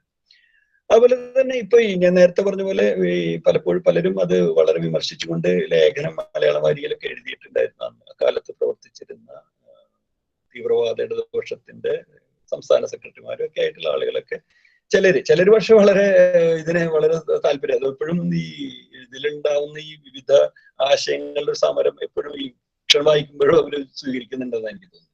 അപ്പൊ അവര് ഈ ഫിക്ഷൻ എഴുതുന്നതോടുകൂടി തീർത്തും വികലമായിട്ട് ചരിത്രത്തെ വളച്ചൊടിച്ചു എന്നുള്ള രീതിയിലൊരു ആരോപണം അത് ഉണ്ടായിരുന്നു. പക്ഷെ അത് ഞാൻ പറയുന്നത് ഫിക്ഷണൽ യാഥാർത്ഥ്യവും നമ്മൾ ഉപയോഗിക്കുന്ന യാഥാർത്ഥ്യവും നമ്മൾ കാണുന്ന റിയാലിറ്റിയും തമ്മിൽ വലിയ വ്യത്യാസം ഉണ്ടെന്നുള്ളത്. ഫിക്ഷൻ എന്ന് പറയുന്നത് വേറെ തരത്തിലൊരു വൈകാരികമായിട്ടുള്ള അവലോകനവും വൈകാരികമായിട്ടുള്ള ചരിത്രമാണെന്നുള്ള ഒരു പ്രതിരോധമാണ് എനിക്ക് ഒരു എഴുത്തുകാരൻ നിലയ്ക്ക് അതിൽ ഉയർത്താനുള്ളത്. അതിന് തീർച്ചയായിട്ടും ഞാൻ അതിനെ ന്യായീകരിക്കുകയോ നീതീകരിക്കുകയോ ഒന്നുമല്ല, അങ്ങനെയല്ല. വിവിധ തരത്തിലുള്ള ചർച്ചകൾക്ക് അത് വിധേയമാവേണ്ടതാണ്. അത് ഇപ്പൊ തന്നെയല്ല, ഒരു 10 വർഷത്തിന്റെ ഇടവേളയ്ക്ക് ശേഷം നോക്കുമ്പോൾ ഞാൻ വളരെ നിഷ്പക്ഷമായിട്ട് അതിനെ എനിക്ക് കാണാൻ പറ്റുന്നുണ്ട്. ഇൻഡിഫറന്റ് ആയിട്ട്, അത് നമ്മുടേതല്ല, നമ്മുടെ ഭാഗമല്ല എന്ന രീതിയിൽ അതിനെ കാണാനായിട്ട് പറ്റുന്നുണ്ട്. അപ്പൊ അത്തരം വായനകളെ ഞാനത് സ്വാഗതം ചെയ്യുന്നു. എങ്കിൽ പോലും അതിന്റെ ഒരു പശ്ചാത്തലം ഞാൻ പറയാണ്. ഈ അന്ധകാരനഴി സ്വാഭാവികമായിട്ടും ഇപ്പം 10 വർഷത്തിനുള്ളില് എനിക്ക് തോന്നുന്നു ഒരു വിധം രീതിയിൽ ഗൗരവമുള്ള വായനക്കാരുടെ ഇടയിലൊക്കെ എത്തിയിട്ടുണ്ടെന്ന് ഞാൻ വിശ്വസിക്കുന്നു. ഇപ്പോഴും അതിന് കിട്ടുന്ന നിരൂപണങ്ങളും അതിന് കിട്ടുന്ന ചില കുറിപ്പുകളും ഒക്കെ അതിന്റെ തെളിവായിട്ട് ഞാൻ വിചാരിക്കുന്നു. ഇത് പിൽക്കാലത്ത് അത് 2015 ഇതിന്റെ ഒരു തർജ്ജമ ഇംഗ്ലീഷിലേക്ക് വരികയുണ്ട്. നിയോഗി ബുക്സ്, ഡൽഹിയിൽ നിയോഗി ബുക്സ് ആണ് അത് പ്രസിദ്ധീകരിച്ചത്, ഐലൻഡ് ഓഫ് ലോസ്റ്റ് ഷാഡോസ്. അത് വളരെ വ്യാപകമായി ശ്രദ്ധിക്കപ്പെട്ടു എന്ന് പറഞ്ഞുകൂടാ. വളരെ ഒരു ചെറിയ തോതിലാണ് അത് ഉണ്ടായത്. ഒരു ക്രോസ് വേർഡ് പുരസ്കാരത്തിന് അവസാന പട്ടികയിൽ 5 പുസ്തകങ്ങളിൽ ഒന്നായിട്ട് വരികയൊക്കെ ഉണ്ടായി. കാര്യമായ ഒരു ചലനമാണ് ഉണ്ടാക്കിയെന്നും പറയാൻ പറ്റില്ല. പക്ഷെ എങ്കിലും കേരളത്തിന് വെളിയിലുള്ള കുറച്ച് പേരെങ്കിലും ഇത് വായിക്കുകയുണ്ടായിട്ട് ചിലരെങ്കിലും ഒരു കുറിപ്പുകളോ നിരൂപണങ്ങളോ എഴുതിയിട്ട് ചിലർ എന്നോട് വിളിച്ച് സംസാരിക്കേണ്ടത്. ഞാൻ കൽക്കത്തയിലായിരുന്ന സമയത്ത് ആ സമയത്ത് അവിടെ ഉണ്ടായിരുന്ന 2-3 ആളുകള് എനിക്ക് പരിചയമുള്ള 2 പേരും പരിചയമില്ലാത്ത 1-2 പേരും ഇത് കൈമാറി വായിക്കുകയും അവരതിനെ പറ്റി അവരുടേതായിട്ടുള്ള രീതിയിൽ ചില അഭിപ്രായങ്ങൾ പറയുകയും ചെയ്തിട്ടുണ്ട്. അവർക്കത് പെട്ടെന്ന് കണക്ട് ചെയ്യാൻ, പ്രത്യേകിച്ച് ബംഗാളികൾക്ക് അത് കണക്ട് ചെയ്യാൻ പറ്റിയിരുന്നു. ആ കാലം നക്സൽ മൂവ്മെന്റ്, ഇടതുപക്ഷം, അങ്ങനെയുള്ള അവരുടെ കാലത്ത് നിന്നുകൊണ്ട് തന്നെ അവിടെ പ്രത്യേകിച്ച് കൽക്കത്ത ബേസുള്ള നക്സൽ മൂവ്മെന്റിനോട് ബന്ധപ്പെട്ട ചില രചനകളൊക്കെ വന്നിട്ടുണ്ട്. എനിക്ക് തോന്നുന്നു, ആ പേര് ഞാൻ പെട്ടെന്ന് ഓർക്കുന്നില്ല, പ്രശസ്ത അമേരിക്കൻ എഴുത്തുകാരിയായിട്ട് ജുംപ ലാഹിരി ഒരു നോവൽ എഴുതിയിട്ടുണ്ട് അതിനെ പറ്റി. ഞാൻ വായിച്ചിട്ടില്ല, ഞാനത് കണ്ടിരുന്നു ആ പുസ്തകത്തെ പറ്റിയിട്ട്. കേരളത്തിൽ തന്നെയുള്ള, അതുപോലെ തന്നെ കേരളത്തിൽ നിന്നുള്ള CP സുരേന്ദ്രൻ എന്ന കവി, അദ്ദേഹം ഒരു നോവൽ ഇതിനെ പറ്റി ഇംഗ്ലീഷിൽ എഴുതേണ്ടായിട്ടുണ്ട്. അതും സത്യത്തിൽ ഞാനത് വായിച്ചിട്ടില്ല. ഇങ്ങനെ പല രചനകളും ഈ കാലഘട്ടവുമായിട്ട് ബന്ധപ്പെട്ട് വന്നിട്ടുണ്ട്. ഒരുപക്ഷെ ഈ അടിയന്തരാവസ്ഥ ഇനിയും ഒരു നോവലുകളുടെ ഒരു ആധാരമായിട്ട് തീരാൻ സാധ്യതയുണ്ട്. കാരണം ഇപ്പൊ നമ്മൾക്കറിയാം, വിദേശത്ത് വരുന്ന ഒരുപാട് നോവലുകൾ അല്ലെങ്കിൽ ഒരുപാട് ചലച്ചിത്രങ്ങളൊക്കെ ഇപ്പോഴും രണ്ടാം ലോക മഹായുദ്ധമൊക്കെ ആയിട്ട് ബന്ധപ്പെട്ട, ഹിറ്റ്ലറെ പോലെയുള്ള ഒരു ഫാസിസ്റ്റിനെ പ്രതിനിധീകരിക്കുന്ന അന്നത്തെ ജീവിതവും ഒക്കെ പ്രതിനിധീകരിക്കുന്ന രീതിയിൽ ഇപ്പൊ ചെറുപ്പക്കാർ പോലും അങ്ങനെ വളരെ പ്രധാനപ്പെട്ട നോവലുകളും സിനിമകളൊക്കെ ചെയ്യുന്നുണ്ട്. അപ്പൊ നമ്മുടെ ഒരു സമീപകാല ചരിത്രത്തിലെ ഏറ്റവും ഒരു കറുത്ത പാടായിട്ട് അവശേഷിക്കുന്ന അടിയന്തരാവസ്ഥ, അതിനെക്കുറിച്ചുള്ള വർക്കുകൾ അല്ലെങ്കിൽ അതിനെക്കുറിച്ചുള്ള രചനകൾ ഇനിയും ചരിത്രമായിട്ടും ഒക്കെ വരാനുള്ള സാധ്യതകൾ ഞാൻ ഇനിയും കാണുന്നുണ്ട് പുതിയ രീതിയിൽ. ഇപ്പൊ നിങ്ങളെ പോലുള്ള ആളുകളൊക്കെ പിൽക്കാലത്ത് അതിനെപ്പറ്റി എഴുതുകയോ അതുപോലെയുള്ള ചലച്ചിത്രങ്ങളൊക്കെ നിർമ്മിക്കുകയൊക്കെ ചെയ്യാൻ സാധ്യതയുണ്ട്. അത് എന്തിനാണെന്ന് ചോദിച്ചാൽ തീർച്ചയായിട്ടും ഇത് വളരെ പ്രാധാന്യം ഉണ്ട് അതിന്. കാരണം ഇത്തരം രചനകൾ നമ്മളെ വേറെ രീതിയിൽ ചില ഓർമ്മകളിലേക്ക് കൊണ്ടുപോവുകയും ഭാവിയെ കുറിച്ചുള്ള ചില ചിഹ്നങ്ങൾ, ചില സൂചനകൾ നൽകുകയും ചെയ്യും. ഇപ്പോ യൂറോപ്പില് ഒക്കെ ഈ ചിത്രങ്ങൾ വരുന്നത് തീർച്ചയായിട്ടും അവരുടെ ഇന്നത്തെ കാലത്ത് അവിടെ നടക്കുന്ന പല പ്രതിസന്ധികളെയും പല കാര്യങ്ങളെയും മനസ്സിലാക്കാനും കുറെ കൂടി മറ്റൊരു രീതിയിൽ കുറെ ആഴത്തിൽ മനസ്സിലാക്കാനായിട്ട് അവർക്ക് സാധിക്കും. ഇപ്പോ യൂറോപ്പിലൊക്കെ നമുക്കൊരു ഫുട്ബോൾ മാച്ച് എടുക്കുകയാണെങ്കിൽ ഒരു സ്വസ്തിക ചിഹ്നമൊക്കെ കാണിച്ചുകൊണ്ട് ആരോ ആഹ്ലാദം പ്രകടിപ്പിക്കാതെ ഫുട്ബോൾ കളിയിൽ നിന്ന് തന്നെ നിരോധിക്കുന്നതായിട്ടുള്ള ചില സന്ദർഭങ്ങളൊക്കെ ഞാൻ ഓർക്കുന്നുണ്ട്. അങ്ങനെ വരുന്നുണ്ട്. അത് എന്തുകൊണ്ടാണെന്ന് വെച്ചാൽ ലജ്ജാകരമായിട്ടുള്ള തന്റെ ഭൂതകാലത്തെ പറ്റി പറയാനോ അതിന്റെ നികൃഷ്ടമായിട്ടുള്ള ചില പശ്ചാത്തലങ്ങളെ പുനരാവിഷ്കരിക്കാതിരിക്കാനോ ഉള്ള ജനത്തിന്റെ ഒരു ശ്രദ്ധയാണ്, അല്ലെങ്കിൽ ഭരണകൂടങ്ങളുടെ ശ്രദ്ധയാണ്. അത് തീർച്ചയായിട്ടും നമ്മുടെ ഇടയിലും വേണം. നമ്മുടെ ഇടയിൽ ഇപ്പോ സത്യം പറയുകയാണെങ്കിൽ അത്തരം ഒരു സന്ദർഭത്തിലൂടെ പലപ്പോഴും നമ്മൾ കടന്നു പോകുന്നുണ്ട്. അത് ഇത്തരം ചില ഓർമ്മപ്പെടുത്തലുകൾ ഇത്തരം ഈ പഴയ കാലങ്ങളിലേക്കുള്ള നേരിട്ട് നമുക്കൊരു പുതിയ കാലം എന്താണെന്ന് രൂപപ്പെട്ട് വരുന്നതെന്ന് നമുക്ക് പറയാനായിട്ട് ഇപ്പോൾ സാധിക്കുന്നില്ല. അതേസമയം അതിനോട് സാദൃശ്യമുള്ള ചില ഭൂതകാലത്തിലെ ചില ഭാഗങ്ങൾ, ചില പ്രത്യേക ഭൂതകാലത്തിന്റെ ചില മുഖം മനസ്സിലാക്കാനും അത് കൂടുതൽ കൂടുതൽ കാഴ്ച ശക്തിയോടെ കൂടുതൽ തെളിമയോട് കൂടിയിട്ട് വർത്തമാനകാലത്തെ മനസ്സിലാക്കാനുള്ള ഒരു സാധ്യത ഈ രചനകളിലും ഫിക്ഷനിലും അതുപോലെ തന്നെ മറ്റേ ചലച്ചിത്രങ്ങളിലൂടെയൊക്കെ സാധിക്കുമെന്നാണ് എനിക്ക് തോന്നുന്നത്. ഏതായാലും ഈ നിങ്ങളുടെ സിലബസിൽ വരുന്ന ഒരു രചനയാണ് അന്ധകാരാഴി എന്ന് പറയുന്നത്. അതില് ഒരു രീതിയിൽ സന്തോഷമുണ്ട്. അതേസമയം ഒരു ടെക്സ്റ്റ് ബുക്ക് ആകുന്നതോടുകൂടി അദ്ദേഹം ഒരു രചന ഒരു പ്രതിഷ്ഠയായിട്ട് മാറുകയാണ്. പ്രതിഷ്ഠ തീർച്ചയായിട്ടും നല്ലതാണോ എന്നുള്ള സംശയമുണ്ട്. എപ്പോഴും ഒരു രചനയുടെ യൗവനം കഴിയുമ്പോഴാണ് അത് തീർച്ചയായിട്ടും സിലബസിലും ആളുകൾക്ക് ഇഷ്ടപ്പെടാനും മെരുങ്ങി കിട്ടുന്ന ഒരു സന്ദർഭത്തിലാണ് അത് ഒരു സിലബസിലേക്ക് പോകുന്നത്. അപ്പൊ അങ്ങനെ അതിന്റെ ഒരു മെരുക്കം സാധിച്ചിരിക്കുന്നു എന്നുള്ള കൂടി ഒരു അർത്ഥം നിങ്ങളുടെ സിലബസിൽ ഈ കൃതി ഉണ്ട് എന്നുള്ളതിന് ഉണ്ട് എന്ന് ഞാൻ വിചാരിക്കുന്നു. ഇത്രയൊക്കെയാണ് എനിക്ക് പ്രാഥമികമായിട്ട് ഈ രചനയെ പറ്റി പറയാനുള്ളത്. അതിനുശേഷം ഇപ്പൊ നമുക്ക് കൂടുതൽ നിങ്ങളുടെ ഏറ്റവും പുതിയൊരു തലമുറയുടെ വായനയുടെ പശ്ചാത്തലത്തിൽ നിന്ന് ഇത് കേൾക്കാനും അതിന്റെ വിമർശനങ്ങളായാലും അതിന്റെ പോരായ്മകൾ, രചനയുടെ പോരായ്മകളും ഒക്കെ മനസ്സിലാക്കാനും ഒരു നോവലിസ്റ്റ് എന്നുള്ള രീതിയിലേക്ക് വലിയ താല്പര്യമുണ്ട്. ഒരുപക്ഷെ അത് എൻ്റെ അടുത്ത ഭാവി രചനകളെയോ അല്ലെങ്കിൽ തന്നെയുള്ള എൻ്റെ വായനയോ ഒക്കെ പിൽക്കാലത്ത് സഹായിക്കാനായിട്ട് സാധിക്കും എന്ന് വിചാരിക്കുന്നു. അങ്ങനെ ഒരു കാര്യങ്ങൾ സംസാരിക്കാൻ പറ്റിയ സന്തോഷം. ഏതായാലും എനിക്ക് തോന്നുന്നു നിങ്ങളുടെ ചർച്ചയിൽ ഇനി ബന്ധപ്പെട്ട് സംസാരിക്കാം. മറ്റുള്ളവരുടെ വാക്കുകൾക്ക് ഞാൻ കാതോർക്കും. നന്ദി. തുടങ്ങാം ടീച്ചർ. ചർച്ച തുടങ്ങാം. ഓക്കെ. സാർ, ഞങ്ങൾ MA മലയാളം 3ാം സെമിസ്റ്ററിന്റെ ആധുനിക സാഹിത്യം ഗദ്യ എന്ന പേപ്പറിൽ 5 നോവലുകൾ പഠിക്കാനുണ്ട്. അതിലൊന്നാണ് സാറിന്റെ അന്ധകാരനഴി. അപ്പം ഞങ്ങളുടെ ക്ലാസ്സിൽ വിവിധ ക്ലാസ്സുകളിലായിട്ട് നോവലിന്റെ ഓരോ ഭാഗങ്ങളെക്കുറിച്ചും വിവിധ തരത്തിലുള്ള ചർച്ചകൾ ഞങ്ങൾ സഹപാഠികൾ എല്ലാവരും ചേർന്ന് നടത്തിയിട്ടുണ്ട്. അപ്പം സാറിന്റെ വാക്കുകളിലൂടെ ആ നോവലിനെ സമഗ്രമായി മനസ്സിലാക്കുവാനും വിലയിരുത്തുവാനുമാണ് ഈ ചർച്ച കൊണ്ട് ഞങ്ങൾ ഉദ്ദേശിക്കുന്നത്. ഞങ്ങൾ സഹപാഠികൾ ചേർന്ന് ഉന്നയിക്കുന്ന ചോദ്യങ്ങളും സംശയങ്ങളും എല്ലാം അതിന് സഹായകരമാകുമെന്ന് ഞാൻ വിചാരിക്കുന്നു. എൻ്റെ ഒരു സംശയം, ഇപ്പോൾ ഒരു കാലഘട്ടത്തിന്റെ ചരിത്രത്തെ നോവലിൽ പകർത്തുമ്പോൾ സാധാരണ നോവൽ എഴുത്തിനേക്കാൾ കൂടുതൽ ബാധ്യത എഴുത്തുകാരൻ അനുഭവിക്കേണ്ടി വരില്ലേ? അപ്പൊ അത്തരത്തില് അന്ധകാരനടിയുടെ അനുഭവങ്ങൾ എന്തൊക്കെയാണെന്ന് ഒന്ന് പറഞ്ഞു തരാമോ? വളരെ പ്രസക്തമായിട്ടുള്ള ഒരു ചോദ്യമാണ്. പക്ഷെ ഞാനതിന്റെ ഒരു ചെറിയ സൂചനകൾ തന്നു, അതെങ്ങനെ സ്വീകരിക്കപ്പെട്ടു അല്ലെങ്കിൽ എങ്ങനെ അത് വിമർശിക്കപ്പെട്ടു എന്ന് ഞാൻ പറഞ്ഞു. അപ്പം ചരിത്രത്തോട് സത്യസന്ധത പുലർത്തിയില്ല എന്നുള്ളതാണ് ആദ്യമായിട്ട് നമ്മൾ എപ്പോഴും കേൾക്കാൻ സാധ്യതയുള്ളത്. ചരിത്രത്തിൽ ഇടപെടുമ്പോൾ ഉണ്ടാവുന്ന നോവലിന് ആദ്യം കേൾക്കാവുന്ന ഒരു പരാതി ചരിത്രത്തോട് സത്യസന്ധത പുലർത്തിയില്ല എന്നുള്ളതാണ്. പക്ഷെ സത്യസന്ധത എന്ന് പറയുന്ന ഒരു സംഗതി ഇല്ല, അതാണ് അതിന്റെ ഏറ്റവും വലിയ തമാശ. ഇപ്പൊ ചരിത്രം പോകട്ടെ, നമ്മൾ സമകാലിക കാര്യത്തെ പറ്റിയിട്ട് ഒരു കാര്യം പറഞ്ഞാലും അതിനോട് സത്യസന്ധത പുലർത്തിയില്ല എന്നുള്ളത് നമുക്കറിയാം. ഇപ്പോ ഓൺലൈൻ മീഡിയകളിൽ അല്ലെങ്കിൽ നമ്മുടെ ടെലിവിഷനുകളുടെ രാത്രിയൊക്കെയുള്ള ചർച്ചകൾ വളരെ പ്രത്യക്ഷമായിട്ടുള്ള ഒരു കാര്യത്തെ പറ്റിയും അനേകം രീതിയിലാണ് ചർച്ച ചെയ്യുക. അത് പല രീതിയിൽ ആക്രമിക്കപ്പെടാം ഒരു വിഷയം, അതിനെ അനുകൂലിച്ച് കുറെ പേര് സംസാരിക്കുക, അങ്ങനെ. ചരിത്രത്തോട് സത്യസന്ധത എന്ന് പറയുന്ന അവർ വിശ്വസിക്കുന്ന അഭിപ്രായത്തോട് അനുകൂലിച്ചില്ല എന്നുള്ള ഒരു വളരെ രീതിയിൽ നമുക്ക് മനസ്സിലാക്കാനായിട്ട് പറ്റും.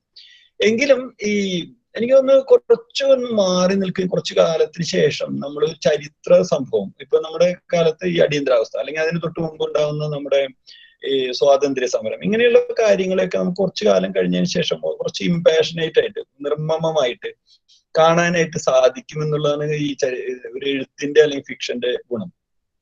ഫിക്ഷൻ ഞാൻ നേരത്തെ പറഞ്ഞ പോലെ ഒരു വൈകാരികമായിട്ടുള്ള ചരിത്രമാണ്. ഞാൻ പല സ്ഥലത്തും പറഞ്ഞിട്ടുള്ള ഒരു ഉദാഹരണം പറയാം. ഇപ്പോ ഒരു സിനിമ, ഇറാനിയൻ സിനിമയുടെ കാര്യമാണ് ഞാൻ പറയുന്നത്. അതില് ഖണ്ഡഹാർ എന്നാണ് സിനിമയുടെ പേര്. ചെയ്തിട്ടുള്ള ആള് വളരെ പ്രശസ്തനായിട്ടുള്ള ഇറാനിയൻ സംവിധായകൻ മൊഹസിൻ മഖ്മൽബഫ്. അതൊരു സെമി ഫിക്ഷണൽ അല്ലെങ്കിൽ ഒരു ഡോക്യു ഫിക്ഷൻ എന്ന് പറയാൻ തരത്തിലുള്ള, മുഴുവൻ അതൊരു ഫിക്ഷൻ അല്ല, കുറെയൊക്കെ സംഭവിച്ചിട്ടുള്ള കാര്യമാണ്. ഈ കാബൂളില് അമേരിക്കയും താലിബാന്റെയൊക്കെ യുദ്ധത്തിന് ശേഷം ജനങ്ങള് UN ഐക്യരാഷ്ട്രസഭയുടെ ഒരു സഹായത്തിന് വേണ്ടി കാത്തു നിൽക്കുന്ന ഒരു രംഗം അതിലുണ്ട്. അതിലെ രംഗത്തിൽ എൻ്റെ ഓർമ്മ ശരിയാണെങ്കിൽ ഈ കൃത്രിമ അവയവങ്ങൾ, കൃത്രിമമായിട്ടുള്ള കൈകാലുകള് UN ഏജൻസികൾ കൊടുക്കുകയാണ്. അപ്പൊ അതിന് ഒരു കൂടാരോ അല്ലെങ്കിൽ ഒരു ഓഫീസ് അവർ സ്ഥാപിച്ചിട്ടുണ്ട്. ആരും ഒന്ന് നിൽക്കുമ്പോൾ അവരുടെ പേരും അവരുടെ മറ്റേ ഐഡന്റിറ്റി കാർഡൊക്കെ എടുത്തിട്ട് അവർക്ക് കയ്യോ കാലൊക്കെ പോയിട്ടുള്ളവർക്ക് കയ്യും കാലും ഒക്കെ ആർട്ടിഫിഷ്യൽ ലിംസ് വെച്ചു കൊടുക്കുന്ന അല്ലെങ്കിൽ സഹായിക്കുന്ന ആളുകളാണ്. അപ്പൊ ഒരു നീണ്ട ക്യൂ കാണും. എന്ന് കഴിഞ്ഞാൽ ഒരു 1-2 ദശകമായിട്ട് നീണ്ടുന്ന ആദ്യത്തെ റഷ്യ ആയിട്ടുള്ള യുദ്ധം, അതിനുശേഷമുള്ള താലിബാൻ അമേരിക്ക, നമ്മുടെ ഈ യുദ്ധമൊക്കെ കഴിഞ്ഞതിന് ശേഷം, നടന്നുകൊണ്ടിരിക്കുമ്പോഴാണ് ഈ നടക്കുന്നതിന് ശേഷം ഇവര് ഈ സാധാരണ മനുഷ്യര്, എന്നെയും നിങ്ങളെയും പോലെയുള്ള അല്ലെങ്കിൽ നമ്മളെക്കാൾ പാവപ്പെട്ട അല്ലെങ്കിൽ ഒക്കെയുള്ള സാധാരണ മനുഷ്യര് ക്യൂ നിൽക്കുകയാണ്. അവരുടെ ആവശ്യം എന്താ വെച്ച് കഴിഞ്ഞാൽ അവർക്ക് കയ്യോ കാലോ നഷ്ടപ്പെട്ടിട്ടുണ്ട്, അവർക്ക് അത് കിട്ടണം, ലിംബ് കിട്ടണം, അവരുടെ അവയവങ്ങൾ കിട്ടണം. പക്ഷെ എന്ത് സംഭവിക്കുന്ന വെച്ച് കഴിഞ്ഞാൽ തൊട്ട് മുമ്പിൽ നിൽക്കുന്ന കുറച്ച് സപ്ലൈ ഉള്ളൂ, മുഴുവൻ സപ്ലൈ ഇല്ല. കുറച്ച് കാര്യങ്ങളൊക്കെ ഈ ഐക്യരാഷ്ട്രസഭയ്ക്ക് കൊടുക്കും. 100 ആളുടെ ആവശ്യം ഉണ്ടെങ്കിൽ അവരുടെ കയ്യിൽ ചിലപ്പോൾ 80 പേരുണ്ടാവുള്ളൂ, 80 കൈകാലികളുണ്ട്.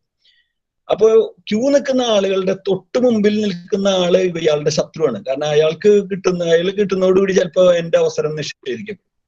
അപ്പൊ തൊട്ടു പിന്നിൽ നിൽക്കുന്ന അവനെ സംബന്ധിച്ച് താലിബാനോ അല്ലെങ്കിൽ അമേരിക്കയോ അല്ലെങ്കിൽ ലോകത്തിലെ ശക്തികളോ ഒന്നല്ല അതിന്റെ പ്രശ്നം. അവരെ സംബന്ധിച്ച് എന്റെ തൊട്ട് മുമ്പിലേക്ക് അയൽക്കാരനോ സുഹൃത്തോ അല്ലെങ്കിൽ നാട്ടുകാരനോ ഒക്കെയാണ് അദ്ദേഹത്തിന്റെ ശത്രുവായിട്ട്. ഇതൊരു വലിയ സംഭവമാണ്. കാരണം എന്താ വെച്ച് കഴിഞ്ഞാൽ ഒരു യുദ്ധത്തെ അതിന്റെ വളരെ രൂക്ഷമായിട്ടുള്ള ഒരു സഹനം, എന്താണ് യുദ്ധം എന്ന് നമുക്ക് കേൾക്കുമ്പോൾ നമ്മള് ഇന്നും ജനങ്ങളൊക്കെ വളരെ പത്രത്തിൽ ആവേശത്തോടെ വായിക്കും. നമുക്ക് ഇത്ര മിസൈൽ ഉണ്ട്, പാകിസ്ഥാൻ ഇത്ര മിസൈൽ, ചൈനയ്ക്ക് ഇത്ര ഫൈറ്റർ വിമാനങ്ങളുണ്ട് എന്നൊക്കെ പറഞ്ഞിട്ടുള്ള വളരെ ഇങ്ങനെയുള്ള വലിയ ആഡംബരങ്ങൾ കാണിക്കുന്നതിന് അപ്പുറത്ത് മാനുഷികമായിട്ടുള്ള പരിഗണന എന്താണ്? മനുഷ്യന്റെ ജീവിതത്തിൽ ഒരു യുദ്ധം എന്ത് ചെയ്യുന്നു? അവരെ ഏത് തരത്തിലുള്ള സൈദ്ധാന്തിക വിശകലനം ചെയ്താലും മനുഷ്യന് കിട്ടുന്ന ഈ ദുരന്തവും ഒരു ജനതയ്ക്ക് സഹിക്കേണ്ടി വരുന്ന നിർണായകമായിട്ട് ചില സഹനങ്ങൾ, ഇങ്ങനെയുള്ള കാര്യങ്ങൾ നമ്മൾ അവതരിക്കുന്നത് ഇത് ഒരു ചരിത്ര പുസ്തകത്തിൽ നമുക്ക് ലഭിക്കില്ല. ചരിത്ര പുസ്തകത്തിൽ ഇപ്പൊ രണ്ട് സംഘങ്ങൾ തമ്മിൽ യുദ്ധം നടന്നു, അല്ലെങ്കിൽ രണ്ട് ശക്തികൾ തമ്മിൽ യുദ്ധം നടന്നു, കുറെ പേര് മരിച്ചുപോയി, അല്ലെങ്കിൽ കുറെ പേർക്ക് പരിക്ക് പറ്റി എന്ന് പറയുന്നത്. പക്ഷെ വളരെ ആത്യന്തികമായിട്ട് എന്ത് സംഭവിക്കുന്നു, മാനുഷികതയ്ക്ക് എന്ത് സംഭവിക്കുന്നു, അല്ലെങ്കിൽ മനുഷ്യന് എന്ത് ദുരിതം ഉണ്ടാവുന്നെന്ന് കാണിക്കുന്നത് ഇത്തരമുള്ള ആർട്ടിലൂടെ മാത്രം പറ്റുന്നില്ല. ഇത് വൈകാരികമായിട്ടുള്ള ഒരു ചരിത്ര നിർമ്മിതിയാണ്. അപ്പൊ സ്വാഭാവികമായിട്ട് വൈകാരികത എന്ന് പറയുമ്പോൾ തന്നെ നമുക്കറിയാം, വൈകാരികത വളരെ കണിശമായിട്ടുള്ള ഒരു കാര്യമല്ല. അപ്പൊ ചരിത്രത്തോട് നീതി പുലർത്തിക്കൊണ്ടോ വളരെ ചരിത്രത്തിലെ അക്കമിട്ടുകൊണ്ടുള്ള കാര്യങ്ങളൊക്കെ അവതരിപ്പിച്ചുകൊണ്ടല്ല നോവലോ കഥയോ അല്ലെങ്കിൽ ആർട്ടോ ചിത്രങ്ങളോ സിനിമയോ ഒന്നും ഉണ്ടാവുന്നത്. അതുകൊണ്ട് അതിനെപ്പറ്റി അത്ര വലിയ വേവലാതി എനിക്കില്ല. പക്ഷെ സ്വാഭാവികമായിട്ടും അതിലൂടെ ചില കഥാപാത്രങ്ങളിലൂടെയും ചില ചരിത്ര സന്ദർഭങ്ങളിലൂടെയും വേറെ രീതിയിൽ ഒരു സന്ദർശനം, ഒരു പുനഃസന്ദർശനം നടത്താനായിട്ട് സാധിച്ചിട്ടുണ്ട് എന്ന് ഞാൻ വിശ്വസിക്കുന്നുണ്ട്.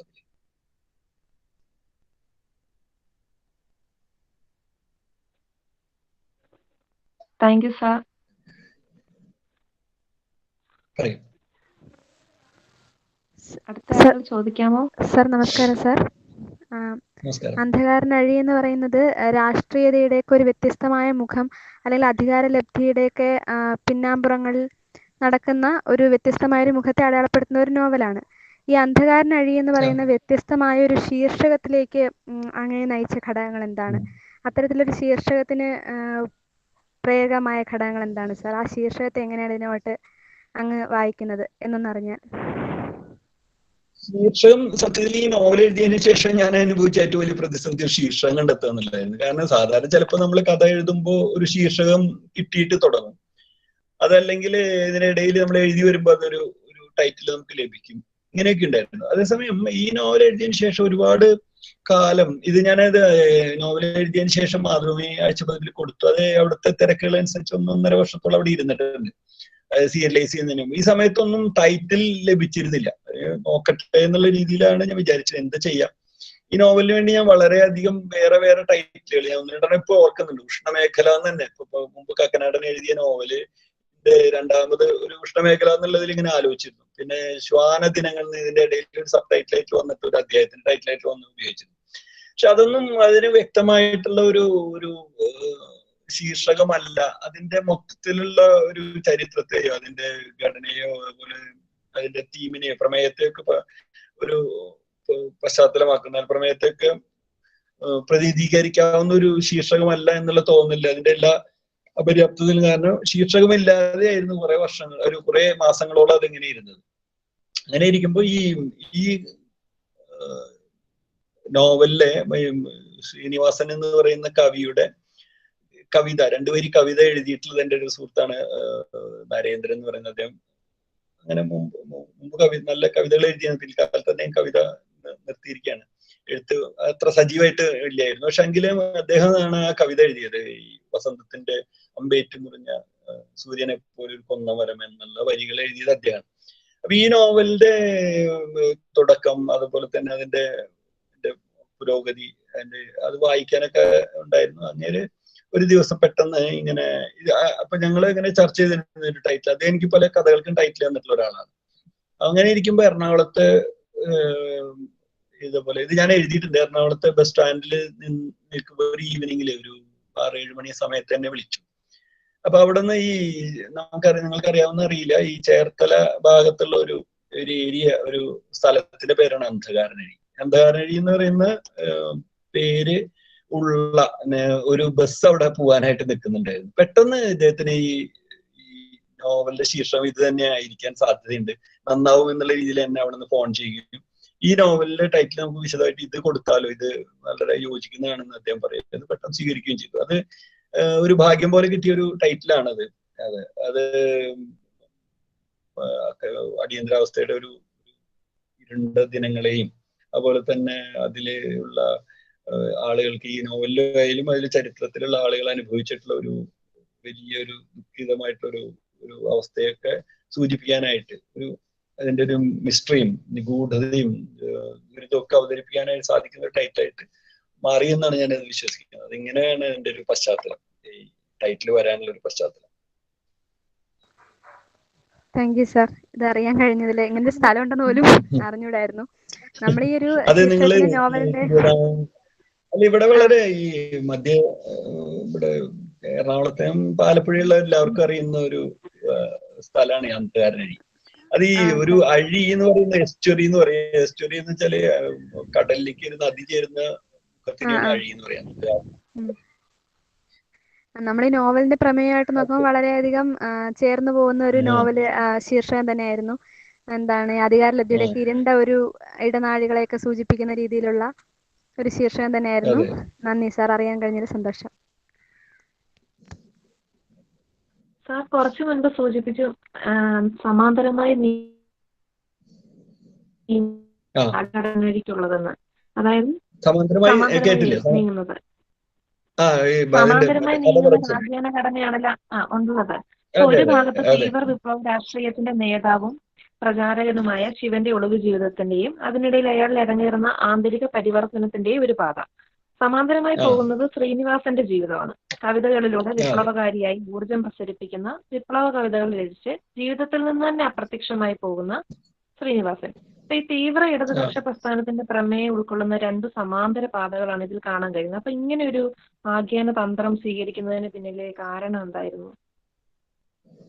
ഈ ആഖ്യാനതന്ത്രം എങ്ങനെയാണ് സ്വീകരിച്ചു ഞാൻ കുറച്ചു മുമ്പ് വിശദമായിട്ട് സംസാരിച്ചു. എന്തുകൊണ്ട് അങ്ങനെ ഇത് അന്ന് കാലത്ത് വായിച്ചിട്ടുള്ള ചില നോവലുകളുടെയും പിന്നെ തന്നെയല്ല ഈ 2-3 കഥാപാത്രങ്ങൾക്ക് വളരെ ഒരു തുല്യമായ പ്രാധാന്യം ഈ നോവലിൽ ഉണ്ട് എന്ന് ഞാൻ വിശ്വസിക്കുന്നു. ഒന്ന് ശകുന്തള എന്ന് പറയുന്ന യുവതി, അവരുടെ ഭർത്താവിനെ അന്വേഷിച്ചു. അവർ ശകുന്തളയ്ക്ക് ഒരു വലിയ പ്രാധാന്യം ഈ നോവലിലുണ്ട്. ശിവൻ എന്ന് പറയുന്ന ഒരു ക്യാരക്ടറിന് ഇതിൽ ആരാണ് നായകൻ എന്ന് പറയാനായിട്ട് നമുക്ക് പറ്റില്ല. നായകൻ വലിയ അദൃശ്യ കഥാപാത്രമാണെങ്കിലും ശ്രീനിവാസനും ഈ നോവലിന്റെ ഘടനയിലുണ്ട്. അപ്പൊ ഇവർക്ക് 3 പേരെയും ഒരുമിച്ച് കൊണ്ടുപോകാൻ, എന്നാൽ ഇവരെ തമ്മിൽ ബന്ധിപ്പിക്കുന്ന ചില ഘടകങ്ങളുണ്ട്. ഇത് കൊണ്ടുപോകാനായിട്ടുള്ള ഒരു സാധ്യത ഇങ്ങനെയുള്ള ഒരു ചിതറിയ അല്ലെങ്കിൽ ഒരു ഘടന ഇങ്ങനെയുള്ള പരസ്പരം മാറി മാറി വരുന്ന അധ്യായങ്ങളിലൂടെയാണ് സാധിക്കുക. അത് വലിയൊരു പുതുമയല്ല. അത് പല നോവലുകളിലും നമ്മൾ പല ക്യാരക്ടേഴ്സിനെയും പല അധ്യായങ്ങളും ഉപയോഗിച്ചുകൊണ്ട് ചെയ്യുന്നുണ്ട്. ഞാൻ പെട്ടെന്ന് മലയാളത്തിന് അയക്കുന്നില്ല. ഞാനിപ്പോ ഈ അടുത്ത കാലത്തൊരു ബംഗാളി നോവല് വായിക്കണ്ടായി. ഒരു സുനിൽ ഗംഗാവതിയുടെ വലിയൊരു നോവലാണ്. 1840 മുതൽ 70 വരെയുള്ള ബംഗാളിന്റെ നവോത്ഥാനമായിട്ട് ബന്ധപ്പെട്ടിട്ടുള്ള അതിൽ പല ക്യാരക്ടേഴ്സും ഉള്ളതാണ്. ഇപ്പോ ടാഗോറിന്റെ അച്ഛനായിട്ടുള്ള ദേവേന്ദ്രനാഥ ടാഗോർ, അതുപോലെ തന്നെ ഈ ഈശ്വരചന്ദ്ര വിദ്യാസാഗർ, പക്ഷെ അന്ന് കാലത്ത് പ്രധാനപ്പെട്ട മൈക്കൽ മധുസൂദൻ ദത്ത, അങ്ങനെയൊക്കെ പറയുന്ന കവികളൊക്കെ ഈ ക്യാരക്ടേഴ്സായിട്ട് വരുന്നുണ്ട്. അതേസമയം ഇവരൊന്നും അല്ലാത്ത മറ്റു പല ക്യാരക്ടേഴ്സും ഉണ്ട്. ഇങ്ങനെ അന്ന് ജീവിച്ചിരുന്നു തെളിവൊന്നും ഇല്ലാത്ത ക്യാരക്ടേഴ്സിനെ കണ്ട് ഇവരെ ഇങ്ങനെ മാറി മാറി മാറി ഉപയോഗിക്കുന്നുണ്ട്. അതുപോലെ ഒരു വലിയ പുതുമയാണെന്ന് പറഞ്ഞുകൂടാ, പക്ഷെ ഇതിനൊരു ഇങ്ങനെയുള്ള കഥാപാത്രങ്ങൾക്ക് ഒരു പ്രാധാന്യം കിട്ടുന്നതിന് വേണ്ടിയിട്ടാണ് ഈ ഘടന മാറ്റി ഉപയോഗിച്ചിട്ടുള്ളത്. ഞാൻ നേരത്തെ പറഞ്ഞു ഇങ്ങനെയാണ് നോവലിൽ ഈ യോസയുടെ നോവലിലൂടെ ഈ ഘടന സ്വീകരിച്ചത് എന്നുള്ളത്, എന്റെ മാതൃകയിൽ സ്വീകരിച്ചു എന്നുള്ളത്.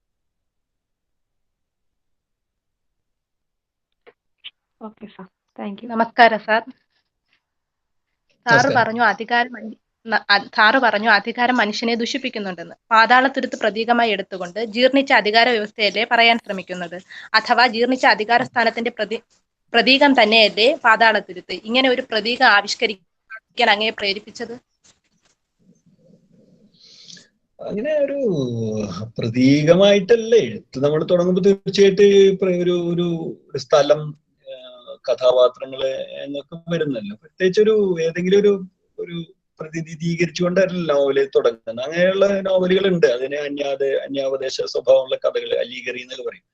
അങ്ങനെയല്ല അത് ഉദ്ദേശിക്കുന്നത്. നമ്മളൊരു ഭൂമിക, അതിൽ വരുന്ന ക്യാരക്ടേഴ്സ് അങ്ങനെ ഉപയോഗിക്കുന്നു. ഇപ്പൊ പാതാളം എന്ന തുരുത്ത് അധികാരം എന്ന് പറയുന്ന ജീർണതയുടെ പ്രതിനിധി അല്ലെങ്കിൽ പ്രതിദാനമാണെന്ന് പറയാം. അങ്ങനെ വേണമെങ്കിൽ പറയുന്നതിന് കുഴപ്പമില്ല. പക്ഷെ അങ്ങനെ മാത്രമല്ല, നമ്മുടെ മനസ്സുകളൊക്കെ ഇങ്ങനെയുള്ള ഒരു പാതാളം തന്നെയാണ്. നമുക്ക് വളരെ സൂക്ഷിച്ചു നോക്കിയാൽ നമ്മളെല്ലാവരും ഈ പറയുന്ന ജീർണിച്ച അധികാരത്തിന്റെ ഒരു അംശങ്ങൾ ഉണ്ടായിരിക്കും. അത് പ്രകടമാവുന്നത് നമുക്ക് അധികാരമുള്ള സ്ഥലങ്ങളിലും നമുക്കത് നടക്കുമെന്ന് തോന്നുന്ന സ്ഥലങ്ങളിൽ എത്തിക്കഴിഞ്ഞാൽ എല്ലാ ആളുകൾക്കും ഈ പത്തി വിടരുമെന്നുള്ളതിന് യാതൊരു സംശയമില്ല. അത് വ്യവസ്ഥയായാലും മനുഷ്യനായാലും അവരുടെ ഉള്ളിലുണ്ടാവുന്ന ഈ സംഘർഷങ്ങള്, അധികാരത്തോടുള്ള ആസക്തികളും അഭിനിവേശവും, ഇതൊക്കെ നമ്മളെ ചരിത്രത്തിലും ഇപ്പൊ സമകാലിക വർത്തമാനകാലത്തിലും ഒക്കെ നമ്മളിങ്ങനെ വായിച്ചു പോകുന്ന കാര്യങ്ങളാണ്. ഇത് ഒരു വളരെ ദീർഘമായിട്ടുള്ള പല ലേഖനങ്ങളും ഒക്കെ ഇതിൽ വന്നിട്ടുണ്ട്. വിജയനെ പോലുള്ള വിജയനെ പോലുള്ള വലിയ സർഗാത്മക എഴുത്തുകാര് ചില സൂചനകളിലൂടെ അദ്ദേഹത്തിന്റെ ചില കോളങ്ങളിലൊക്കെ എഴുതിയത് ഞാനിങ്ങനെ വായിച്ചിട്ടുണ്ട്. അങ്ങനെ ഒരു തുരുത്തിനെ നമ്മൾ ഇങ്ങനെ ഒരു അധികാരത്തിന്റെ ഒരു മെറ്റഫർ രൂപമായിട്ട് കൊണ്ടുവരാം എന്ന് വിചാരിച്ചുകൊണ്ടല്ല നോവൽ എഴുതുന്നത്. തുരുത്തൊരു ഒരു ഇയാളുടെ വിളിത്താവളമാണ്. പക്ഷെ തുരുത്തിന് അതിൻ്റെതായിട്ടുള്ള പ്രത്യേകതകൾ വരുന്നു. അതിന് എഴുതി വരുമ്പോൾ അതിൻ്റെതായിട്ടുള്ള ചില രീതിയിൽ. പിന്നെ നിങ്ങൾ പഠിക്കുന്നതും ഞങ്ങളെ എഴുത്തുകാരെ എഴുതുന്നതിൽ വലിയ വ്യത്യാസമുണ്ട്. എഴുത്തുകാർ വേറെ രീതിയിലാണ് ഇത് എഴുതുന്നത്. അതിന്റെ കഥ പറയാന്നുള്ളതിന്റെ ഒരു ആവശ്യം നമുക്കുണ്ട്. കഥയിൽ ഇപ്പൊ ഏതെങ്കിലും ഒരു കാര്യത്തെ പ്രത്യേകിച്ച് ഇവിടെ കൊണ്ടുവരാനുള്ള മനഃപൂർവ്വമായിട്ടുള്ള ചില ധാരണകളൊന്നും എഴുത്തിന്റെ സമയത്ത് ഉണ്ടാവണമെന്നില്ല. അതങ്ങനെ വന്നു പോവുകയാണ്. പഠിക്കുന്ന നോവലും എഴുതുന്ന നോവലും അല്ലെങ്കിൽ വായിക്കുന്ന നോവലിലൊക്കെ ഇതിൽ വലിയ വ്യത്യാസമുണ്ട്. പിന്നീടുള്ള അക്കാഡമിക് പഠനങ്ങളിലും അതുപോലെ തന്നെയുള്ള നിരൂപണ ശ്രമങ്ങളിലും വായിക്കപ്പെടുന്ന ഒരു കാര്യത്തെ പറ്റിയിട്ട് ചർച്ച ചെയ്യാന്നുള്ളത് അത്ര എളുപ്പമല്ല, പ്രത്യേകിച്ച് എഴുത്തുകാരെ സംബന്ധിച്ച്. അവരത് എഴുതുന്നു, അതിനുശേഷം പിന്നീടുള്ള വായന പൂർത്തിയാകുന്ന മറ്റൊരു. ഇപ്പൊ ഈ കഥയില് പലരും ചോദിക്കുന്നുണ്ട് ഈ അവസാനത്തെ അധ്യായം എന്താണ് സൂചിപ്പിക്കുന്നത്, ഇത് യഥാർത്ഥത്തിൽ പഴയ അച്ചു തന്നെയാണ് രണ്ടാമത് വരുന്നത്, അല്ലെങ്കിൽ പഴയ വിപ്ലവകാരികൾക്ക് കൊടുക്കുന്ന, അല്ലെങ്കിൽ ആ തരത്തിലുള്ള ഒരു പുതിയ ആരാണ് ഈ പറയുന്ന അവിടെയുള്ള തുരുത്തിലുള്ള ഇപ്പോഴത്തെ പ്രതിനിധി അല്ലെങ്കിൽ കല്ലിച്ചായ എന്ന് പറയുന്ന ആരാണ് എന്നൊക്കെ ചോദിക്കുന്നത്. അതിന്റെ ചോദ്യങ്ങളുടെ ഒന്നും ഉത്തരം നമുക്ക് പറഞ്ഞു തരാനായിട്ട് ഒന്നാമത് ഉത്തരവില്ല അതിന്. ഇത് ഉത്തരം ഓരോ എഴുത്ത് നടക്കുന്നു. ഈ എഴുത്ത് ഒരു ഓപ്പൺ എൻഡഡ് ആയിട്ടാണ് അത് പൂർത്തിയാകുന്നത്. അതിന് തുറന്ന് നിൽക്കുകയാണ്. അത് ഓരോ വായനക്കാരനും അത് അവരുടെ മനസ്സിൽ അത് പൂർത്തിയാവുക ചെയ്യാന്നുള്ളതാണ് എൻ്റെ ഒരു തോന്നൽ. അല്ലാതെ വ്യക്തമായിട്ടുള്ള വളരെ കോൺക്രീറ്റ് ആയിട്ടുള്ള ഉത്തരങ്ങള് അസാധ്യമാണ്. അതിന്റെ ആവശ്യമില്ല. അതുകൊണ്ടാണ് അതൊരു മറ്റേ എഴുത്തായിട്ട് അല്ലെങ്കിൽ മറ്റേ രീതിയിൽ മറ്റേ അനേകം എഴുത്തായിട്ട്. അപ്പൊ അതിന് വളരെ രസകരമായിട്ടുള്ളൊരു ഒരു ഒരു ഉത്തരം. ഇത് ഞാനിപ്പോ നിങ്ങളോട് പറയുന്നൊന്നും ഉത്തരമല്ല. അത് വെച്ചാൽ എൻ്റെ അഭിപ്രായങ്ങളാണ്, എൻ്റെ വിഭാഗീയമായിട്ടുള്ള വളരെ വ്യക്തിപരമായിട്ടുള്ള അഭിപ്രായങ്ങളാണ്. അപ്പൊ അതിന് ഒരു രസം ഉള്ള ഒരു ഉത്തരം എനിക്ക് കുറച്ചു കാലം മുമ്പ് കിട്ടിയിട്ടുണ്ട്. ഇവിടെ പ്രശസ്ത നോവലിസ്റ്റ് അരുന്ധതി റോയ് തൃശ്ശൂര് വരികയും ഒരു പുസ്തകത്തിന്റെ പ്രകാശന ചടങ്ങിൽ പങ്കെടുക്കുകയുണ്ടായി. അപ്പൊ അവരുടെ ഗോഡ് ഓഫ് സ്മോൾ തിങ്സിനെ പറ്റിയിട്ടുള്ള ഒരു ചർച്ചയായിരുന്നു. അപ്പൊ അതിൽ അവര് ഒരു കാര്യം രസകരമായിട്ട് പറഞ്ഞു. അവരുടെ നോവല് വളരെ ലോകപ്രശസ്തമായിട്ടുള്ള നോവലാണത്. അത് സിനിമയാക്കാനായിട്ട് ഒരുപാട് ആളുകൾ, ഒരുപാട് സംവിധായകര് ഇന്ത്യയിൽ നിന്നും വിദേശത്തു നിന്നൊക്കെ ഒരുപാട് പൈസയൊക്കെ ഓഫർ ചെയ്തുകൊണ്ട് വന്നിരുന്നു. അപ്പൊ അവര് പറഞ്ഞു അത് ഞാൻ തയ്യാറല്ല. അപ്പൊ എന്താണെന്ന് വെച്ച് കഴിഞ്ഞാല് ഏതെങ്കിലും ഒരു സംവിധായകന്റെ മനസ്സിന്റെ കോളനി ആയിട്ട് മാറ്റാനായിട്ട് എൻ്റെ നോവലിനെ ഞാൻ അനുവദിക്കുക. I don't want it to be colonised by somebody, അല്ലെങ്കിൽ ഡയറക്ടേഴ്സ് മൈൻഡ് എന്ന് പറ്റി അവര് പ്രത്യേകിച്ച് അത് ഉദ്ദേശിച്ചത്. കാരണം വെച്ച് കഴിഞ്ഞാൽ ഒരു സിനിമ ചെയ്യുന്നതിലൂടെ കൂടിയിട്ട് ഇപ്പൊ ആ നോവലിൽ റാഹേൽ, എസ്തർ അങ്ങനെ പറയുന്ന ക്യാരക്ടറൊക്കെ വളരെ മുന്നിൽ പ്രത്യക്ഷമാവുകയും ഐമൻ എന്ന് പറയുന്ന ഒരു ഇമാജിനറി, അത് നമുക്കുണ്ട് എന്നുള്ള കേരളത്തിലുള്ളവർക്കല്ലേ അറിയുള്ളൂ, പുറത്തുള്ളവർക്ക് അറിയില്ല. ഇമാജിനറി ലാൻഡ് മാറിയിട്ട് അത് വളരെ കോൺക്രീറ്റ് ആയിട്ടുള്ള ഒരു വളരെ കോൺക്രീറ്റ് ആയിട്ടുള്ള ഒരു പ്രദേശമായിട്ട് മാറുകയും ചെയ്യും. അങ്ങനെ മറ്റുള്ളവർക്ക് അതൊരു തന്റെ കഥാപാത്രങ്ങള് അല്ലെങ്കിൽ സ്ഥലം, ഭൂപ്രകൃതി തന്റെ വായനക്കാരുടെ മനസ്സിൽ നിൽക്കണം വേറെ രീതിയിൽ. അനേകം ഇപ്പൊ ഒരു 10 ലക്ഷം പേര് അല്ലെങ്കിൽ അതിൽ കൂടുതൽ ആളുകൾ അത് വായിച്ചിട്ടുണ്ടാവും. അപ്പൊ 10 ലക്ഷം ആളുകളുടെ പേരിലും 10 ലക്ഷം മൈമനായിട്ടായിരിക്കും നിൽക്കുക. അതേസമയം ഒരു സിനിമ ചെയ്യുന്നതോട് കൂടിയിട്ട് അത് ഒരു ഡയറക്ടറുടെ, ഒരു സംവിധായകന്റെ അല്ലെങ്കിൽ സിനിമ ചലച്ചിത്രകാരന്റെ ഒരു പ്രദേശമായിട്ട് മാറും. ആ വിഷ്വൽ അവിടെ നിൽക്കുക. അതിന്റെ ഉദ്ദേശം നമുക്ക് അറിഞ്ഞൂടാ. നന്ദി സാർ. നമസ്കാരം സാർ. നമസ്കാരം. ശിവൻ എന്ന് പറയുന്ന കഥാപാത്രത്തെ കുറിച്ചാണ് എനിക്ക് ചോദിക്കാനുള്ളത് സാർ. ശിവൻ എന്ന് പറയുന്ന കഥാപാത്രം ഒരു വിപ്ലവ പ്രസ്ഥാനത്തിന്റെ പ്രചാരകൻ എന്ന നിലയിൽ നല്ല പ്രവൃത്തികൾ ചെയ്യുന്നുണ്ട്. അതോടൊപ്പം തന്നെ രമണിയോടും മറ്റും കാണിക്കുന്ന അസന്മാർഗിക മാർഗങ്ങളിലൂടെ അദ്ദേഹം സഞ്ചരിക്കുന്നുണ്ട്. എന്തുകൊണ്ടാണ് ഒരു നായക സ്ഥാനത്തോ പ്രതിനായക സ്ഥാനത്തോ നിർത്താതെ രണ്ടിലുമായിട്ട് ശിവൻ എന്ന് പറയുന്ന കഥാപാത്രത്തെ കേന്ദ്രീകരിച്ചിരിക്കുന്നത്? അത് ഈ ശിവൻ സകല സമയത്തും ഈ യാതൊരു പരിവർത്തനവും ഇല്ലാതെ ഇങ്ങനെ തീവ്രവാദ പ്രസ്ഥാനങ്ങളായിട്ട് ബന്ധപ്പെടുകയും അദ്ദേഹത്തിന്റെ സംഘടനാ വൈഭവവും പ്രവർത്തനവും നടത്തുകയാണെങ്കിൽ പിന്നെ ഈ നോവലിന്റെ ആവശ്യമില്ലല്ലോ. നോവല് മുന്നോട്ട് പോകുന്നത് അയാൾക്കുണ്ടാവുന്ന പരിണാമം അവതരിപ്പിക്കുക എന്നുള്ളതാണ്. അപ്പൊ ശിവൻ എന്നുള്ളത് ഒരു ശിവൻ എന്നുള്ളതല്ല, ഏത് പ്രസ്ഥാനത്തിൽ പ്രവർത്തിക്കുന്ന ഒരാളും ഒരു വേറെ രീതിയിലൊരു അധികാരവുമായിട്ട് കടലിലേക്ക് വരുമ്പോ എന്ത് സംഭവിക്കുന്നു എന്നുള്ള ഒരു പരിശോധനയാണ്. അപ്പൊ അദ്ദേഹം തീർച്ചയായിട്ടും നല്ല കാര്യങ്ങളോ അല്ലെങ്കിൽ നല്ലത് എന്നും പറയാൻ പറ്റില്ല. പല അദ്ദേഹത്തിന്റെ ഭൂതകാലത്തിൽ ഉണ്ടാകുന്ന പല പ്രവർത്തനങ്ങളും നമ്മൾ ജനാധിപത്യ രീതിയിൽ നോക്കി കഴിഞ്ഞാൽ ശരിയാണെന്ന് പറഞ്ഞുകൂടാ. അപ്പോ അദ്ദേഹത്തിന് ഉണ്ടാവുന്ന അത് തന്നെയല്ല, അദ്ദേഹം ഒരു കാൽപ്പനിക സ്വപ്നങ്ങളെ മുഴുവൻ നിരാകരിക്കുന്ന ഒരു സൈദ്ധാന്തികനാണ്. അതുപോലെ തന്നെ തന്റെ വാദങ്ങള് ശരിയാണ് എന്ന് പറയാൻ വേണ്ടി ഏത് കൊലപാതകത്തെയും ന്യായീകരിക്കാൻ തയ്യാറുള്ള ഒരാളാണ്. ഇങ്ങനെയുള്ള പല സൂചനകളും നമ്മൾ തുടക്കത്തിൽ തന്നെ ശിവന് കൊടുക്കുന്നുണ്ട്. അല്ലാതെ ശിവൻ പെട്ടെന്ന് ഒരു ദിവസം ഒരു തുരുത്തിലെത്തുകയും അവിടെയുള്ള ചില ഇത് കണ്ടുകൊണ്ട് മാറില്ല. അയാളുടെ ഉള്ളിൽ അതുണ്ട്, ആ ഒരു ജീൻ തന്നെയാണ് പിന്നീട് അത് വളരുന്നത്. അങ്ങനെയുള്ള ഒരു ശ്രമം ആണ് ശിവന്റെ കഥാപാത്ര രൂപീകരണത്തിൽ ശ്രമിച്ചിട്ടുള്ളത്. അപ്പോ ശിവൻ എന്നുള്ളത് വേറെ രീതിയിൽ പറയുകയാണെങ്കിൽ ആ രീതിയിലൊരു ക്യാരക്ടറിനെ ബിൽഡ് ചെയ്തെടുക്കാനുള്ള ഒരു ഇതാണ്. ശിവനല്ല വേറൊരു ആളാണെങ്കിലും അങ്ങനെയുള്ള അധികാരഘടനയായിട്ട് വരുമ്പോൾ അങ്ങനെ നമ്മുടെ ചരിത്രത്തിന്റെ ഒരു പ്രധാനപ്പെട്ട ഒരു കഴിഞ്ഞ നൂറ്റാണ്ടിന്റെ ഒരു ചരിത്രത്തിന്റെ എങ്കിലും പ്രത്യേകത അതാണ്. പലപ്പോഴും നമ്മൾ വളരെ മോഹത്തോടു കൂടി കൊണ്ടുവരുന്ന പല പ്രസ്ഥാനങ്ങളും പല ഭരണകൂടങ്ങളും തികച്ചും മനുഷ്യവിരുദ്ധമായിട്ടുള്ള രീതി, മനുഷ്യവിരുദ്ധതയ്ക്കെതിരെ സമരം ചെയ്തുകൊണ്ട് വരുന്ന ഭരണകൂടങ്ങൾ പോലും അതിനേക്കാൾ വലിയ മനുഷ്യവിരുദ്ധമായിട്ടുള്ള ഇതിലേക്ക് മാറിപ്പോകുന്ന രീതികളിലേക്ക് മാറിപ്പോകുന്ന ഒരു ദുരനുഭവം നമുക്കുണ്ട്. അത് കൂടി മനസ്സിൽ നിന്നുകൊണ്ടാണ് ഇത് രചന സംഭവിക്കുന്നത്. സ്വാഭാവികമായിട്ട് അത് അങ്ങനെയല്ലേ വരാൻ പറ്റുള്ളൂ. നന്ദി സർ.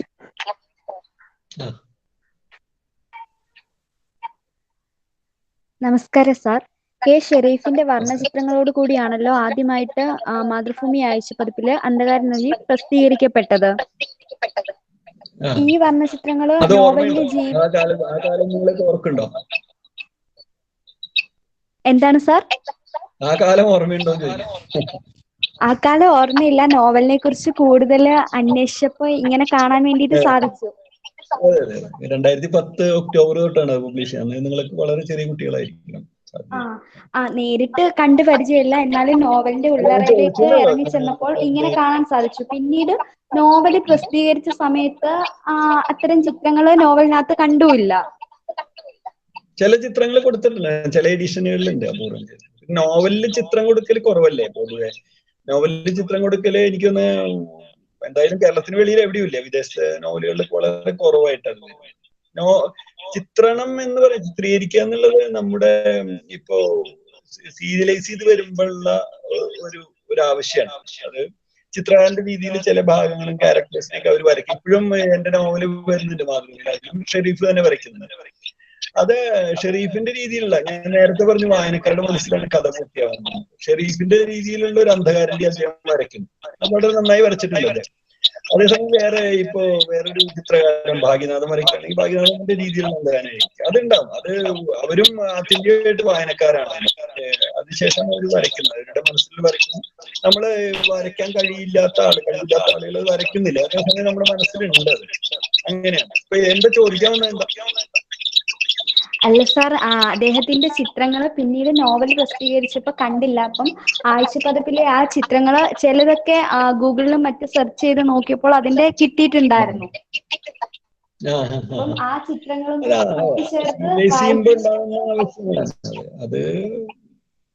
അത് അതിന് എത്രമാത്രം നോവലിന് ശേഷം അത് അറിഞ്ഞുകൂടാ. അങ്ങനെ ഒരു ചില സീരിയലൈസ് ചെയ്തിട്ട് ചില നോവലുകളുടെ ചിത്രങ്ങള് പിന്നീട് പ്രദർശനമൊക്കെ സംഘടിപ്പിച്ചിട്ടുണ്ട്. പക്ഷെ അത് ഇതിലങ്ങനെ ഉണ്ടായിട്ടില്ല. അത് ചിത്രങ്ങൾ ഞാൻ സൂക്ഷിച്ചു വെച്ചിട്ടുണ്ട്.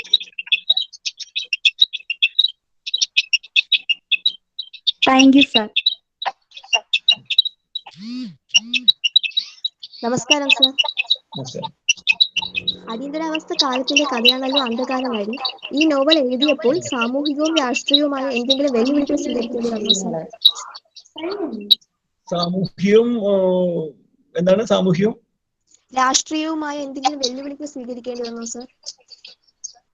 അത് എഴുതിയതിനു ശേഷമാണോ അതിന് മുമ്പോ? അത് എഴുതിയതിനു ശേഷം. അല്ലെ, അങ്ങനെ വെല്ലുവിളികളൊന്നുമില്ല. എതിർപ്പുകൾ, ചില വിമർശനങ്ങളൊക്കെ വന്നിട്ടുണ്ട്. അതിന്റെ ഈ ആ കാലവുമായിട്ട് ബന്ധപ്പെട്ട ആളുകള് ചില ഒരു അന്ന് കാലത്ത് ഏറ്റവും പ്രശസ്തനായിട്ടുള്ള ഒരു വിപ്ലവകാരി ഇതിനെ വിമർശിച്ചുകൊണ്ട് സമകാലിക മലയാളത്തിൽ എഴുതിയുണ്ടായിട്ടുണ്ട്. അതിനുശേഷം അതേപോലെ ജനസംസ്കാര എന്ന് പറയുന്ന അവരുടെ ഈ സാംസ്കാരിക പ്രസ്ഥാനത്തിന്റെ ഒരു പ്രശസ്തനായിട്ടുള്ള സെക്രട്ടറി പിൽക്കാലത്ത്, അദ്ദേഹം കവിയൊക്കെയാണ്. അദ്ദേഹം എന്നോട് ഈ അഭിപ്രായം തെറ്റാണെന്ന് പറഞ്ഞിട്ട് എന്നെ അനുകൂലിച്ചുകൊണ്ടൊക്കെ എന്നോട് സംസാരിച്ചില്ല. അതൊക്കെ സ്വാഭാവികമല്ലേ. ഒരു പുസ്തകം വരുന്നു, ഒരു കഥ വരുന്നു, അനുകൂലവും പ്രതികൂലമായിട്ടുള്ള കാര്യങ്ങളൊക്കെ വരുന്നുണ്ട്. പക്ഷെ അത് ആ ലെവലില് അല്ലെങ്കിൽ ആ നിലവില് ആണ് അത് സ്വീകരിച്ചിട്ടുള്ളത്. വളരെ ജനാധിപത്യ രീതിയിലാണ് അവരെല്ലാവരും അതിനെ കണ്ടിട്ടുള്ളത്. അനുകൂലിച്ചും പ്രതികൂലിച്ചൊക്കെ വിമർശനം. അതേസമയം ഇപ്പൊ നമ്മള് ഈ സമീപകാലത്ത് മീശയൊക്കെ വന്ന സമയത്തുണ്ടായ പോലെ അസംബന്ധങ്ങൾ ഉണ്ടായിട്ടില്ല. പുസ്തകം വായിക്കാതെ ബഹളം ഉണ്ടാക്കുക, എന്തെങ്കിലുമൊക്കെ എഴുത്തുകാരനെ ചീത്ത പറയുക, അല്ല വീട്ടുകാരെ പോയി തരുക, അങ്ങനെ സംഭവമൊന്നും ഉണ്ടായിട്ടില്ല ഭാഗ്യവശാൽ. അതൊരു പുതിയ രീതിയാണ് ഇപ്പൊ കേരളത്തില്. അത് വായനാ സംസ്കാരം ഇല്ലാത്തതിന്റെ ഒരു പ്രശ്നമാണ്. വായിച്ചുകൊണ്ടല്ല ഇങ്ങനെയുള്ള സംഭവങ്ങൾ ഉണ്ടാകുന്നത്, വായിക്കാത്തത് കൊണ്ടാണ് ഉണ്ടാകുന്നത്. വായിക്കുന്ന ആളുകളിൽ നിന്ന് അങ്ങനെ ഒരു സംഭവം ഉണ്ടാവില്ല. അത് എതിർപ്പൊക്കെ ഉണ്ടാവും, വിമർശനങ്ങളൊക്കെ ഉണ്ടാവും, സ്വാഗതാർഹമാണ്. അതേസമയം എഴുത്തുകാരനെ ഭീഷണിപ്പെടുത്തുക, അല്ല വീട്ടുകാരെ ഭീഷണിപ്പെടുത്തുക എന്ന് പറയുന്നത് ഒരു സംസ്കാര ശൂന്യമായിട്ടുള്ള ഒരു കാര്യമാണ്. അത് ഉണ്ടായിട്ടില്ല. തീർച്ചയായിട്ടും അത് ഭാഗ്യമാണ്. ശരി സാർ.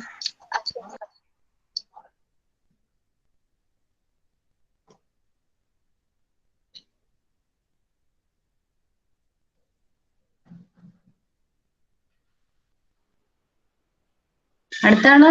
ഇനി ചോദ്യം ഉണ്ടോ? അനു, ഇനിയും ചോദ്യങ്ങൾ ചോദിക്കാറുണ്ട്. ചോദ്യങ്ങൾ തന്നെയാണെന്നില്ല, നിങ്ങൾ ഏതെങ്കിലും അഭിപ്രായമാണ് ഇതിൽ പ്രത്യേക ചോദ്യങ്ങളും നോവൽ ചോദ്യർത്തേണ്ട കാര്യമില്ല.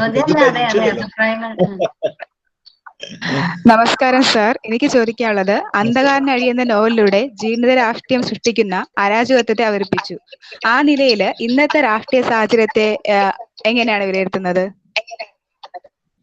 അല്ല, അത് നമുക്ക് അങ്ങനെ ഒരു രാഷ്ട്രീയ സാഹചര്യം ഉണ്ടാവും, പെട്ടെന്ന് ഒരു നോവൽ എഴുതാനോ കഥ എഴുതാനോ അത്ര എളുപ്പമല്ല. അത് സ്വാഭാവികമായിട്ട് വരും. പുതിയ ആളുകളായിരിക്കാം, ഞാനാവണമെന്നില്ല എഴുതുക, വേറെ ആൾക്കാരായിരിക്കും. കുറച്ച് അതിന് സമയമെടുക്കും. ഈ ഒരു ക്ഷിപ്ര പ്രതികരണം ആവശ്യപ്പെടുന്നതല്ല, അല്ലെങ്കിൽ അതല്ല. അത് നമ്മളൊരു ഒരു നോവലോ കഥയോ ചലച്ചിത്രമോ ഉണ്ടാവുന്നു പെട്ടെന്നൊരു റിഫ്ലെക്സ് ആക്ഷൻ പോലെ ഒരു സംഭവത്തിനോട് ബന്ധപ്പെട്ടല്ലേ. തീർച്ചയായിട്ടും അടിയന്തരാവസ്ഥയോ അതിനേക്കാളൊക്കെ ഭീകരമായിട്ടുള്ള പല ഘട്ടങ്ങള് നമ്മൾ കടന്നു പോകുന്നുണ്ട്. അത് ഇന്ത്യ മാത്രമല്ല, ലോകം മൊത്തത്തിൽ അങ്ങനെയുള്ള ചില സന്ദർഭങ്ങളിലൂടെയൊക്കെ കടന്നുകൊണ്ട് വളരെ ദുരന്തങ്ങളിലൂടെയൊക്കെ മനുഷ്യർ കടന്നു പോകുന്നു. അത് തീർച്ചയായിട്ടും ഇനിയുള്ള ഭാവിയില് നമ്മുടെ കലയ്ക്കും സാഹിത്യത്തിനൊക്കെ പ്രമേയമാവുന്നുള്ള എനിക്ക് യാതൊരു സംശയമില്ല, അത് ഉണ്ടാവും. അതിനെപ്പറ്റി ഒരു എഴുത്തുകാരൻ നിർബന്ധമായിട്ട് ഇരുന്ന് നോവൽ എഴുതാൻ ഒക്കെ വരികയാണെങ്കിൽ അതിന് സാഹിത്യല്ല മുദ്രാവാക്യമാവുകയോ അല്ലെങ്കിൽ പ്രചരണ സാഹിത്യമായിട്ട് മാറുകയാണ് സാധ്യത. ആ ഒരു ദുരന്തത്തിൽ നിന്ന് മാറി നിൽക്കാനാണ് ഒരു എഴുത്തുകാരൻ എന്നുള്ള എനിക്ക് എൻ്റെ ഒരു തോന്നല്. അത് ഇത്തരം കാര്യങ്ങള്, സമകാലിക കാര്യങ്ങളെ തീർച്ചയായിട്ടും അതിങ്ങനെ ആളുകൾ നിരീക്ഷിക്കുന്നുണ്ടാവും. പല ആളുകൾ പല രീതിയിൽ അതിന്റെ സമയം എടുക്കും. അതിന്റെ ഒരു എന്താ മുമ്പ് പറഞ്ഞ പോലെ അതിനൊരു സമയം, ഇൻക്യുബേഷൻ പീരീഡ് എന്നൊക്കെ പറയാമോ, അല്ലെങ്കിൽ അത് ആവശ്യമുണ്ട്. അത് എടുക്കും, സമയം എടുക്കും. ഒരു രൂപീകരണത്തിനുള്ള സമയം എടുക്കും. വരും, അത് അങ്ങനത്തെ വർക്കുകളൊക്കെ വരും.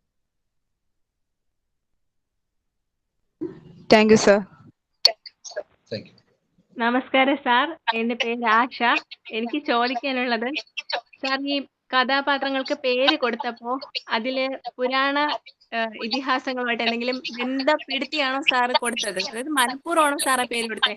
ഉദാഹരണത്തിന് ശകുന്തള ഭർത്താവിനെ തേടി നടക്കുന്നു, നമ്മുടെ പുരാണം എടുക്കുമ്പോ ദുഷ്യന്തനെ തേടി നടക്കുന്നു. ഇനി ചിത്രഗുപ്തനാണെങ്കിൽ കാലന്റെ കണക്കെഴുത്തുകാരനാണ്. ഇവിടെ അറിഞ്ഞോ അറിയാതെയോ ചിത്രൻ കൂറൂറാണ് നമ്മുടെ ശ്രീനിവാസനെ അതിലേക്ക് തള്ളിവിടുന്നത്. പിന്നെ ശിവൻ നമ്മുടെ വിശ്വാസം സംഹാരമൂർത്തി എന്നാണ്. ഇവിടെയും ശിവൻ പലരെയും സംഹരിക്കുകയാണ്. അപ്പൊ സാറ് മനഃപൂർവ്വമാണോ ഈ പേര് കഥാപാത്രങ്ങൾക്ക് കൊടുത്തത്? അങ്ങനെയല്ല, ഒരു പേര് ഒരു പേര് ഇപ്പൊ സംസാരിക്കുന്ന ആള് ആശയാണോ? അതെ സാർ. ഹലോ. അപ്പൊ ആശ എന്നുള്ള പേര് ഒരു ഒരു കാലത്തെ പ്രതികരിക്കുന്നുണ്ട്. ഒരു 100 കൊല്ലം മുമ്പുള്ള ഒരാൾക്ക് ആശ എന്ന് പേരിടാൻ പറ്റില്ല ഒരു ക്യാരക്ടറിനെ അവതരിപ്പിക്കുമ്പോൾ. അപ്പോ നമ്മൾ അറിഞ്ഞോ അറിയാതെയോ ഒരു കാലത്തെ അവതരിപ്പിക്കുമ്പോൾ അന്നത്തെ പേരുകളൊക്കെ നമ്മൾ കൊടുക്കണം. ശിവൻ എന്നുള്ളത് പുരാണത്തിലെ ശിവനാണോ എന്ന് ചോദിച്ചാൽ എനിക്ക് അറിഞ്ഞൂടാ. അങ്ങനെയൊന്നും നമ്മൾ ആലോചിക്കും. പക്ഷെ ആ ശിവൻ എന്നുള്ള പേരുള്ള ആളുകൾ ആ കാലത്തുണ്ട്. ഇപ്പൊ ഞങ്ങളുടെ തലമുറയില് ഞങ്ങളൊക്കെ ഒരു 70കളില് ഇങ്ങനെ 69-70 ജനിക്കുന്ന എല്ലാവർക്കും സുരേഷ് കുമാർ, അതുപോലെ തന്നെ സന്തോഷ് കുമാർ എന്നൊക്കെ വളരെ സ്വാഭാവികമായിട്ടുള്ള പേരാണ്. ഇന്ന് അത് അങ്ങനെയില്ല. ഇന്നത്തെ പേരുകളൊക്കെ വ്യത്യാസമുണ്ട്. അപ്പൊ ഒരു പേരിന് ഒരു സമൂഹത്തുമായിട്ടും ചരിത്രമായിട്ടും കാലഘട്ടമായിട്ടും വളരെ പ്രാധാന്യമുണ്ട്. അല്ലെങ്കിൽ ലാസർ എന്ന പേര്, ലാസർ ഇപ്പൊ പുരാണത്തിലുള്ള ലാസർ അല്ല എന്തായാലും, അല്ലെങ്കിൽ അയ്യക്കുരു, അങ്ങനെ ഇപ്പൊ നമ്മൾ ഉപയോഗിക്കുന്ന പേരുകൾക്ക് വേറെ രീതിയിൽ ഒരു ചരിത്ര സന്ദർഭമായിട്ടുള്ള ഒരു ബന്ധങ്ങളുണ്ട്. അതിനെ നിങ്ങൾ ഹുവാൻ റൂൾഫോ എന്ന് പറയുന്ന ഒരു എഴുത്തുകാരനെ കേട്ടിട്ടുണ്ടോ എന്ന് എനിക്ക് അറിഞ്ഞൂടെ. അദ്ദേഹം മെക്സിക്കൻ വളരെ ഫേമസ് ആയിട്ടുള്ള പ്രശസ്തനായിട്ടുള്ള ഒരു എഴുത്തുകാരനാണ്. അദ്ദേഹത്തിന്റെ പെഡ്രോ പരാമ എന്ന് കേട്ടിട്ടുണ്ടോ? പെഡ്രോ പരാമ എന്ന് പറയുന്നത് വളരെ കുറച്ചു മാത്രം എഴുതുകയും വളരെ നിശബ്ദനായിരിക്കുകയും ചെയ്തിരുന്ന ഒരു എഴുത്തുകാരനാണ്. അദ്ദേഹം അക്കാലത്ത് അദ്ദേഹത്തിന്റെ നോവലുകളിൽ പേര് കൊടുക്കാനായിട്ട് സെമിത്തേരികൾ സന്ദർശിക്കായിരുന്നു പറയുന്നത്. സെമിത്തേരികളിൽ പോയി പേരൊക്കെ വായിച്ചു, അന്നത്തെ കാലഘട്ടത്തെ അടയാളപ്പെടുത്താവുന്ന പേരുകൾ എന്താണെന്നല്ല. അപ്പൊ വെറുതെ ഒരു പേര് കൊടുക്കുന്നതല്ല. എങ്കിൽ പോലും ഇതിപ്പോ മനഃപൂർവ്വം ഒരു പുരാണത്തിൽ നിന്നുള്ള പേരല്ല നമ്മൾ കൊടുക്കുന്നത്. ആ കാലത്ത് വളരെ സർവ്വസാധാരണമായിട്ടുള്ള, അല്ലെങ്കിൽ ഒരു പേര് നമ്മൾ ആ 70കളിലോ 60കളിലോ ഒക്കെ ഉള്ള ഒരാൾക്ക് കൊടുക്കാവുന്ന പേരുകളാണ് നമ്മൾ അന്വേഷിക്കുന്നത്. അതായത് നമ്മുടെ ഒരു അന്വേഷണത്തിന്റെ ഫലമായിട്ട് കിട്ടുന്നത് തന്നെയാണ് അത്.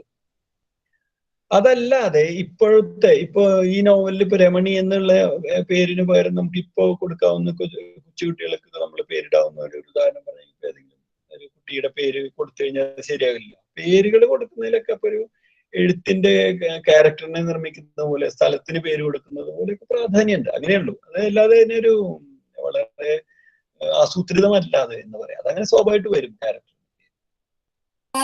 ശരി സാർ, മനസ്സിലായി. സർ, നോവലിലെ സ്ത്രീ കഥാപാത്രങ്ങളൊക്കെ തന്നെ നേരിട്ട് വിപ്ലവ പ്രവർത്തനങ്ങളിലൊന്നും ഏർപ്പെടുന്നില്ലെങ്കിലും ജീവിതത്തിന്റെ വ്യത്യസ്തമായ അടരുകളെയൊക്കെ സധൈര്യം നേരിടുന്നവരാണ്. വിപ്ലവാനന്തരതയുടെയും രക്തസാക്ഷിത്വത്തിന്റെയൊക്കെ ഇരുണ്ട വശങ്ങളെയൊക്കെ കൂടുതൽ തീവ്രമായിട്ട് നേരിടേണ്ടി വരുന്നതും സ്ത്രീകൾക്കും കുട്ടികൾക്കും ഒക്കെ തന്നെയാണ്. ഈ നോവലിലുള്ള തരത്തില് ശക്തമായിട്ടുള്ള ഒരു സ്ത്രീ പാത്ര സൃഷ്ടിയിലേക്ക് നയിച്ച ഘടകങ്ങൾ എന്തൊക്കെയാണ് സാർ? അത് ശക്താണോ എന്നുള്ളതിൽ നന്ദി അങ്ങനെ പറയുന്നതിൽ.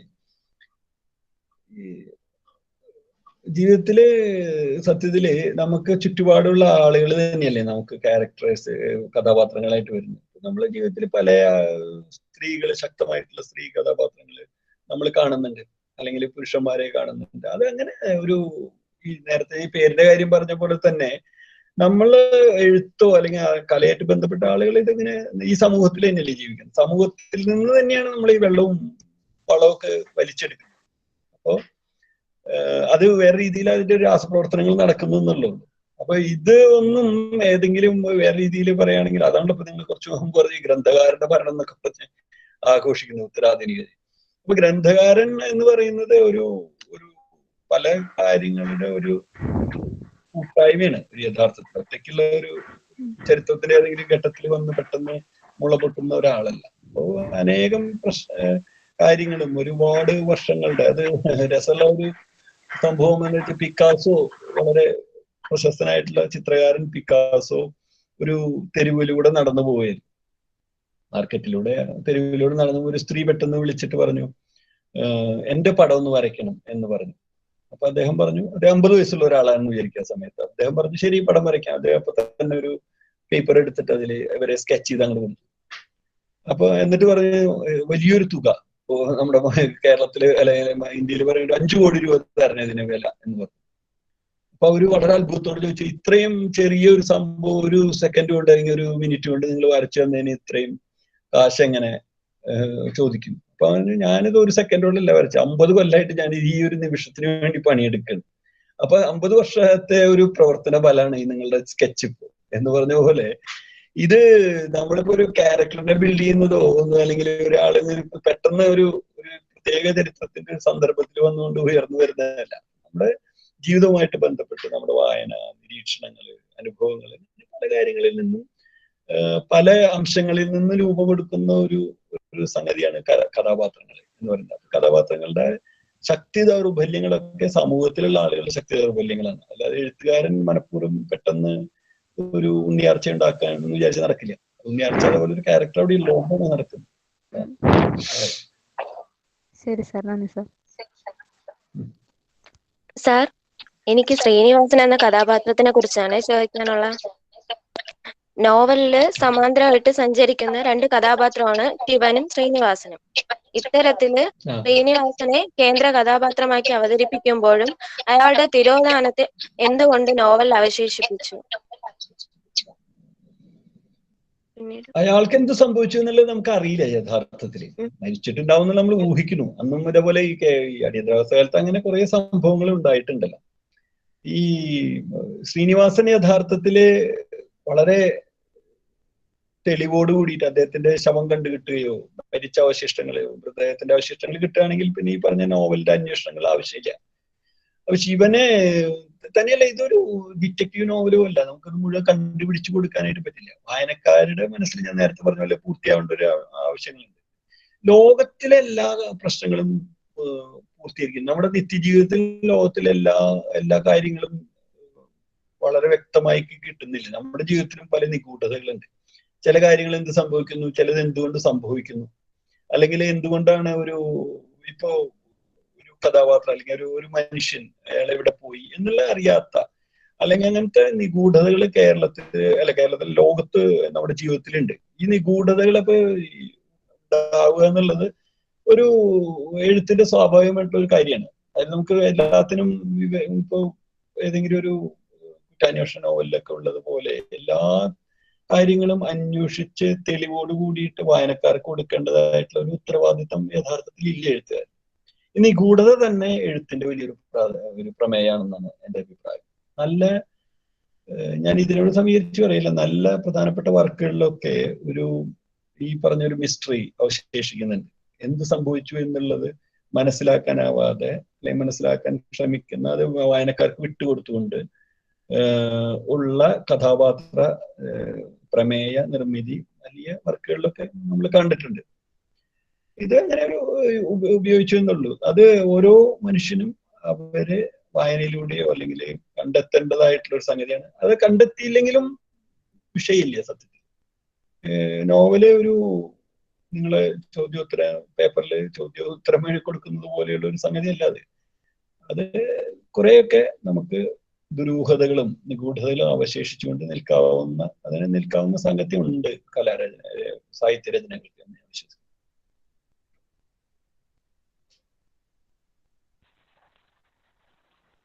സാറേ, ഇനി സാറിന് ഹലോ സമയം അല്ല അങ്ങനെയല്ല, ചോദിക്കുന്നോണ്ട് ചോദ്യങ്ങളോ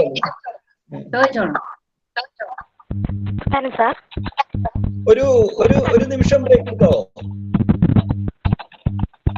എടുക്കാം സാർ, എടുക്കാം. ഒരു നിമിഷം.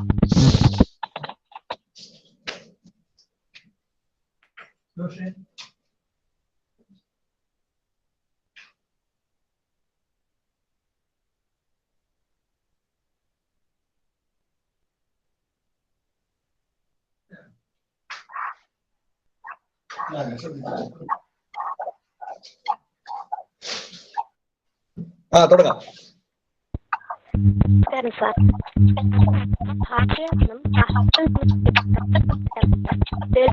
ഹലോ, കേൾക്കുന്നില്ലല്ലോ? അർച്ചന ഒന്നും തിരിയുന്നില്ല. അർച്ചന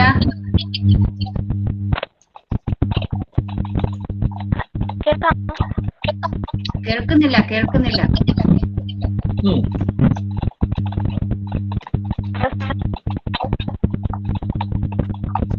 വ്യക്തമാവില്ല. അടുത്ത ചോദ്യം എഴുതിയിടാന്നോ? റേഞ്ച് പ്രോബ്ലം ഉണ്ടെങ്കിൽ അച്ഛനെ ഓഫാക്കിയിട്ട് അടുത്താണ് ചോദിച്ചത്.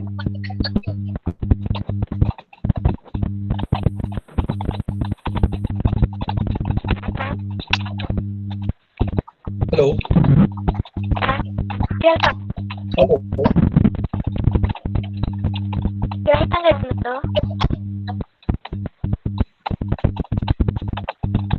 നീ കൊച്ചിനായിട്ടൊക്കെ മ്യൂട്ടാക്കല്ലേ.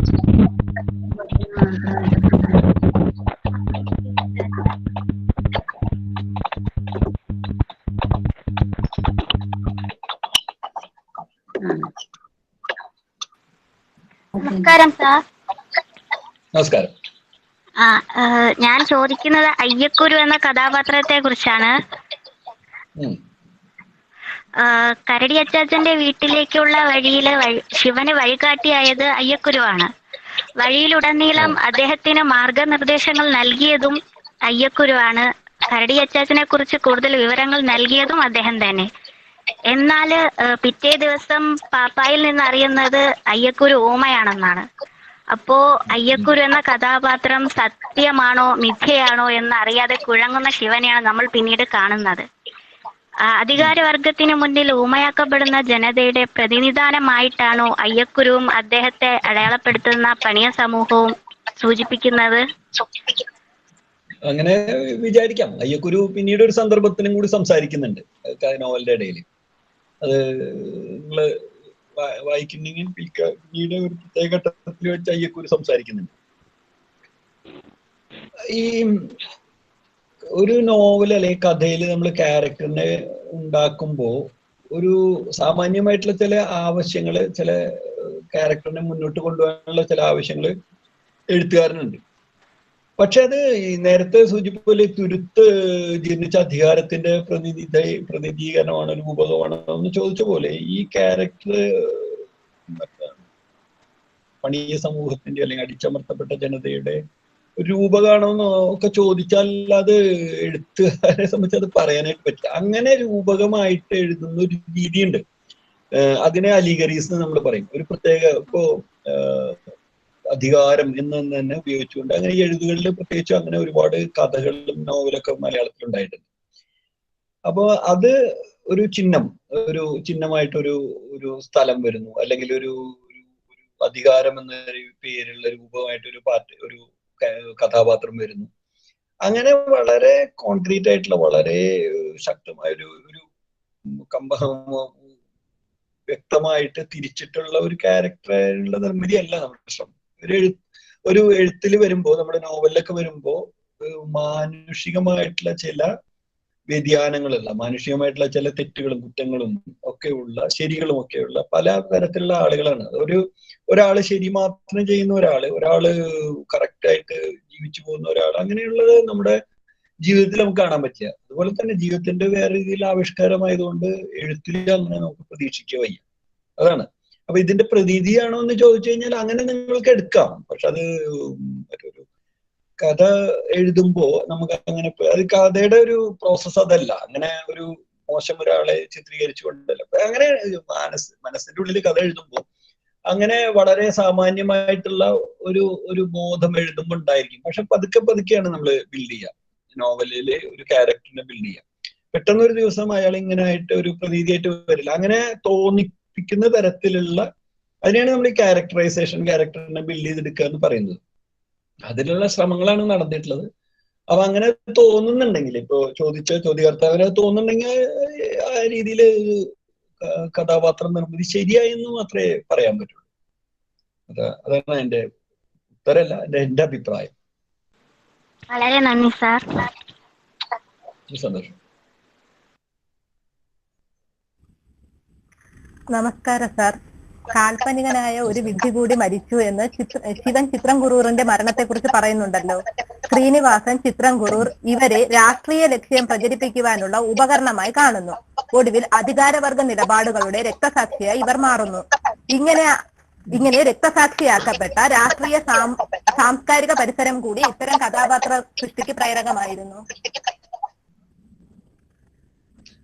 സ്വാഭാവികമായിട്ടും അത് ഞാൻ പറഞ്ഞില്ലേ, ശൂന്യതയിൽ നിന്ന് ഒരു ക്യാരക്ടറും ഒരു കഥാപാത്രവും സന്ദർഭവും കഥയൊന്നും ഉണ്ടാവില്ല.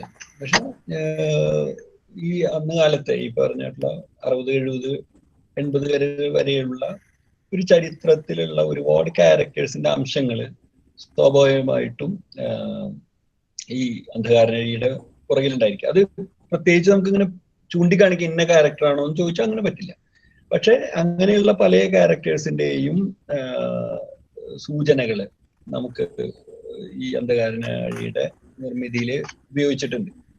ഇതിൽ പല കേരളത്തിലെ നക്സൽ പ്രസ്ഥാനത്തിന്റെയൊക്കെ ഏറ്റവും വലിയ സൈദ്ധാന്തികരും നേതാക്കളും ഒക്കെ ചിലരെങ്കിലും ഇത് വായിക്കാനൊക്കെ കഴിഞ്ഞിട്ടുണ്ട്. അവരുടെ അഭിപ്രായങ്ങള് ഒക്കെ ഞാൻ സ്വീകരിച്ചിട്ടുണ്ട്. അപ്പൊ അവർക്കറിയാം അവരോട് ബന്ധമുള്ള അല്ലെങ്കിൽ അവരുമായിട്ട് മറ്റേ കണക്ട് ചെയ്യാവുന്ന ചില സന്ദർഭങ്ങളും വ്യക്തി കാര്യങ്ങളൊക്കെ വരുന്നുണ്ട്. വ്യക്തിപരമായിട്ടുള്ള ചില സൂചനകളൊക്കെ അതിൽ വരുന്നുണ്ടെന്ന് അവർക്കറിയാം. അത് എഴുത്തുകാരുണ്ട്, രാഷ്ട്രീയ പ്രവർത്തകരുണ്ട്, സൈദ്ധാന്തികരുണ്ട്, മാസിക പ്രവർത്തകരുണ്ട്, ഇങ്ങനെ എല്ലാവരും ഉണ്ട്. ഇവർ പലരും ഇത് വായിച്ചിട്ടുണ്ട്. ചിലർ എൻ്റെ ഈ പുസ്തകത്തിന്റെ പ്രകാശന സമയത്ത് പങ്കെടുക്കുകയും സംസാരിക്കുകയൊക്കെ ചെയ്തിട്ടുണ്ട്. അപ്പൊ അത് അങ്ങനെ ഒരു മറ്റേ ഇതിനോട് ബന്ധപ്പെട്ട് ഇപ്പൊ നമ്മളങ്ങനെ ഒരു വ്യക്തി അല്ലെങ്കിൽ ഇങ്ങനെയുള്ള ഒരു സന്ദർഭം അങ്ങനെ നോക്കിയിട്ടല്ല നമ്മൾ ചെയ്യുന്നത്. ആ കാലവുമായിട്ട് ബന്ധപ്പെട്ടുള്ള നമ്മുടെ പഠനത്തിൽ നിന്നും ഒക്കെ നമ്മൾ രൂപീകരിക്കാവുന്ന, എന്നാൽ അതിന്റെ പ്രമേയത്തെ ബന്ധപ്പെടുത്താവുന്ന ചില ഭാഗങ്ങൾ അടർത്തിയെടുക്കുകയും ഒരു ക്യാരക്ടർ ഉണ്ടാവുന്നത് ഒരൊറ്റ ക്യാരക്ടറിൽ നിന്നല്ല, അനേകം ക്യാരക്ടറിൽ നിന്നാണ് ക്യാരക്ടേഴ്സ് ഉണ്ടാകുന്നത്. അനേകം സന്ദർഭങ്ങളിൽ നിന്നാണ് ഒരു സന്ദർഭം കഥയിൽ വരുന്നത്. എല്ലാ സന്ദർഭങ്ങളെയും നമ്മൾ അതിൽ നിന്ന് ഉപയോഗിക്കും. നമ്മൾ ഉപയോഗിക്കുന്നത് എടുക്കുകയും ആവശ്യമില്ലാതെ തള്ളിക്കളയുകയും ചെയ്യുന്നത്.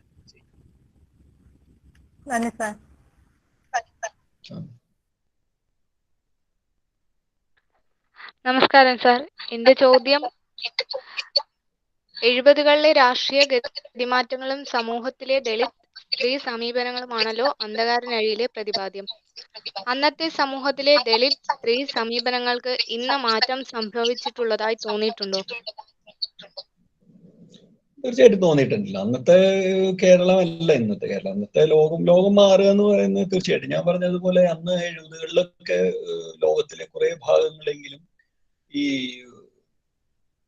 കമ്മ്യൂണിസ്റ്റ് ഭരണകൂടങ്ങൾ നിലനിന്നിരുന്നു. പല ഭാഗത്തും കമ്മ്യൂണിസ്റ്റ് വിപ്ലവ പ്രസ്ഥാനങ്ങൾ വളരെ തീവ്രമായിട്ട് പ്രവർത്തിച്ചിരുന്നു. ഇന്ത്യയിൽ മാത്രമല്ല, പുറത്ത് പല സ്ഥലത്തും, ലാറ്റിൻ അമേരിക്കയിലും അങ്ങനെയുള്ള പല സ്ഥലങ്ങളിലും ഒക്കെ പ്രവർത്തിച്ചിരുന്നു. അതിൽ നിന്നുള്ള കാര്യങ്ങളൊക്കെ മാറി. ഇന്ത്യയിലൊക്കെ വലിയ മാറ്റങ്ങൾ അതിനുശേഷം സംഭവിച്ചു.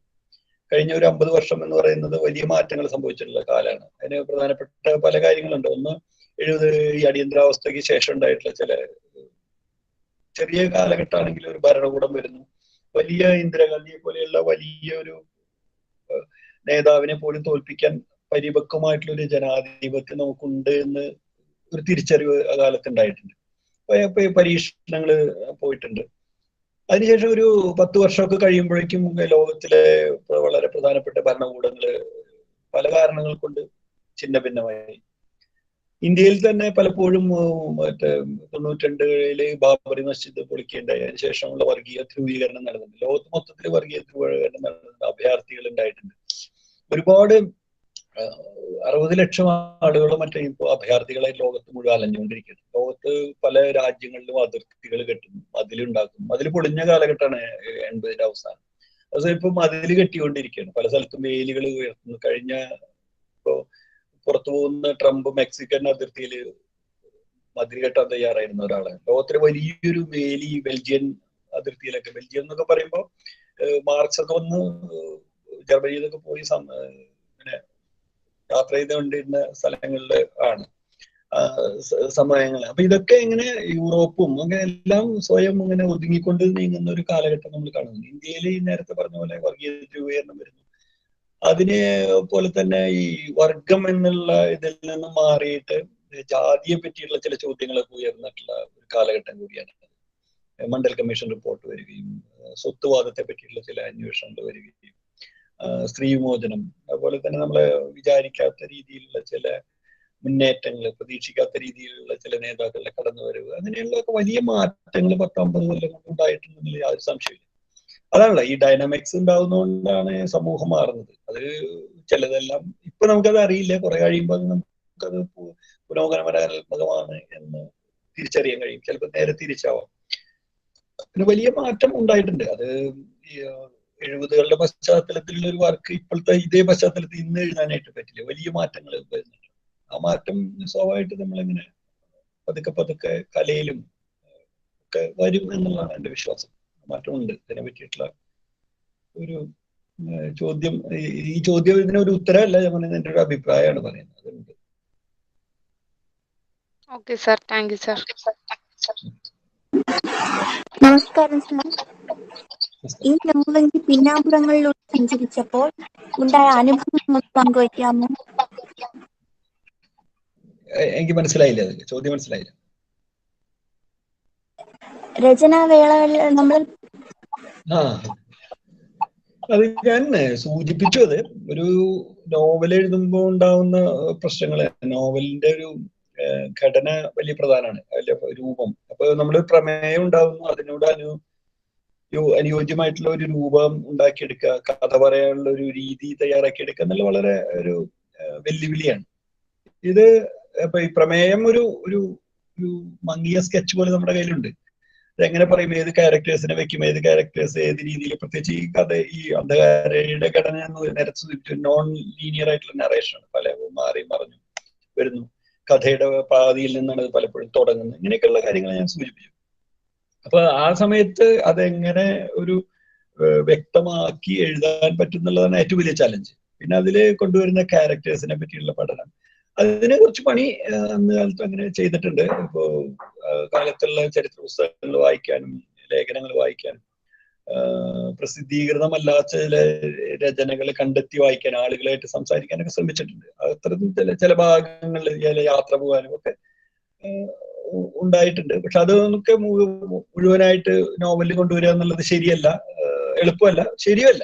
അങ്ങനെ നമ്മുടെ റിസർച്ച് മുഴുവൻ നോവലിൽ കൊണ്ടുവരേണ്ട ആവശ്യമില്ല എന്ന് വിശ്വസിക്കുന്നു. അപ്പൊ അതൊക്കെ നമ്മുടെ മനസ്സിന്റെ ഉള്ളിലുണ്ട്. പക്ഷെ അതിനോട് ബന്ധപ്പെട്ട് നമ്മളൊരു രചന, ഒരു കഥയാണെങ്കിലും നോവലാണെങ്കിലും എഴുതുമ്പോൾ അതിന്റെ ഒരു പിന്നാമ്പുറത്തിലുള്ള ഒരുപാട് കാര്യങ്ങൾ നമ്മുടെ ഉള്ളിൽ ഉണ്ടായിരിക്കണം. അതിന്റെ പ്രസക്തമായിട്ടുള്ള, അത് ഉപയോഗിക്കാവുന്ന, അതിനെ വരാവുന്ന കാര്യം മാത്രമേ അതിൽ നമുക്കുള്ളൂ. ഹലോ, കേൾക്കുന്നുണ്ട് സാർ. ഹലോ, കേൾക്കാം. കേൾക്കാം. പെട്ടെന്നൊരു ഫോൺ വന്നു. ഇതാണ്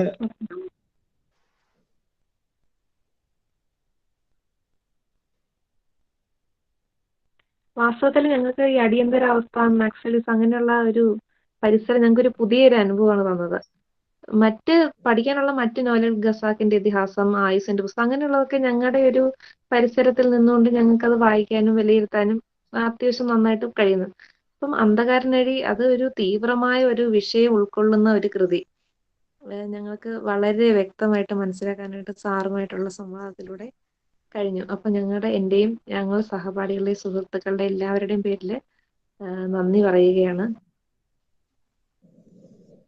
വളരെ സന്തോഷമായി. ഏറ്റവും പുതിയൊരു തലമുറയായിട്ട് ഈ ഒരു ഇത്തരം കാര്യങ്ങൾ സംവദിക്കാനായിട്ട് സാധിക്കുക എന്നുള്ളത്, അവരുടെ അഭിപ്രായങ്ങൾ മനസ്സിലാക്കുക. ഇതിൽ നിന്ന് എത്രമാത്രം നിങ്ങൾക്ക് ഒരു പ്രയോജനം ലഭിച്ചു എന്ന് എനിക്ക് അറിഞ്ഞുകൂടാ. പക്ഷെ നോവല് നിങ്ങൾ വായിക്കുന്ന ആഴത്തിൽ മനസ്സിലാക്കാൻ ശ്രമിച്ചു എന്നുള്ളതിൽ വലിയ സന്തോഷമുണ്ട്.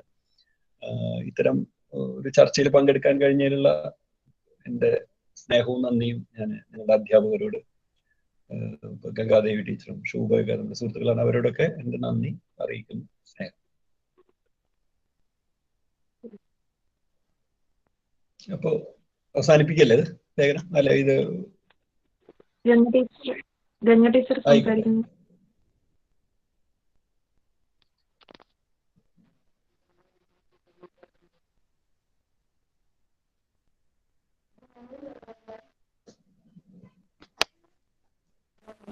ഗംഗ ടീച്ചർ പോയോ? അറിയില്ല, അത് സാരില്ല. ഇല്ല, ഞാൻ പോയില്ല. പെട്ടെന്ന് ഒരു കൊറിയർ വന്ന്, അതിന് ഞാൻ ഒപ്പിട്ട് കൊടുക്കണായിരുന്നു, അങ്ങോട്ട് പോയത്. സാർ, അപ്പൊ ഏതാണ്ട് അവസാനിച്ചു എന്ന് വിചാരിക്കുന്നു അല്ലേ? എല്ലാരും ഒക്കെ സംസാരിച്ചു കഴിഞ്ഞല്ലോ. അതെ, ഇനി നമ്മുടെ ഷീബ ചേച്ചിയൊക്കെ ഉണ്ടെന്ന് തോന്നുന്നു ഈ മീറ്റിംഗില്. ഷീബ ചേച്ചി ഉണ്ടോ?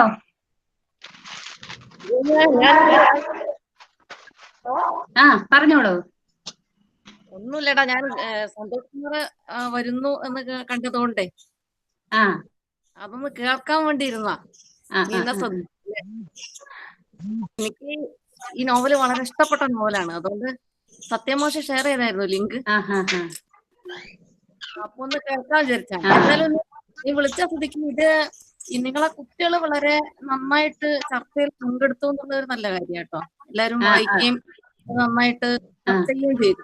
പിന്നെ സന്തോഷ് നേരിട്ടുള്ളത് കൊണ്ട് ഞാൻ വളരെ നല്ലൊരു അഭിനന്ദനം പറയുകയും കൂടി ചെയ്യാണ്. കഥകളും നോവലും ഒക്കെ വളരെ ഗംഭീരമായിട്ട് നല്ല വളരെ ടച്ചിങ് ആയിട്ട് പോകുന്നു എന്നുള്ളതാണ്. ഇതില് കുട്ടികൾ പറഞ്ഞ പോലെ തന്നെ എനിക്ക് ഈ ഇതിന്റെ അകത്ത് ഹലോ കേക്കാം.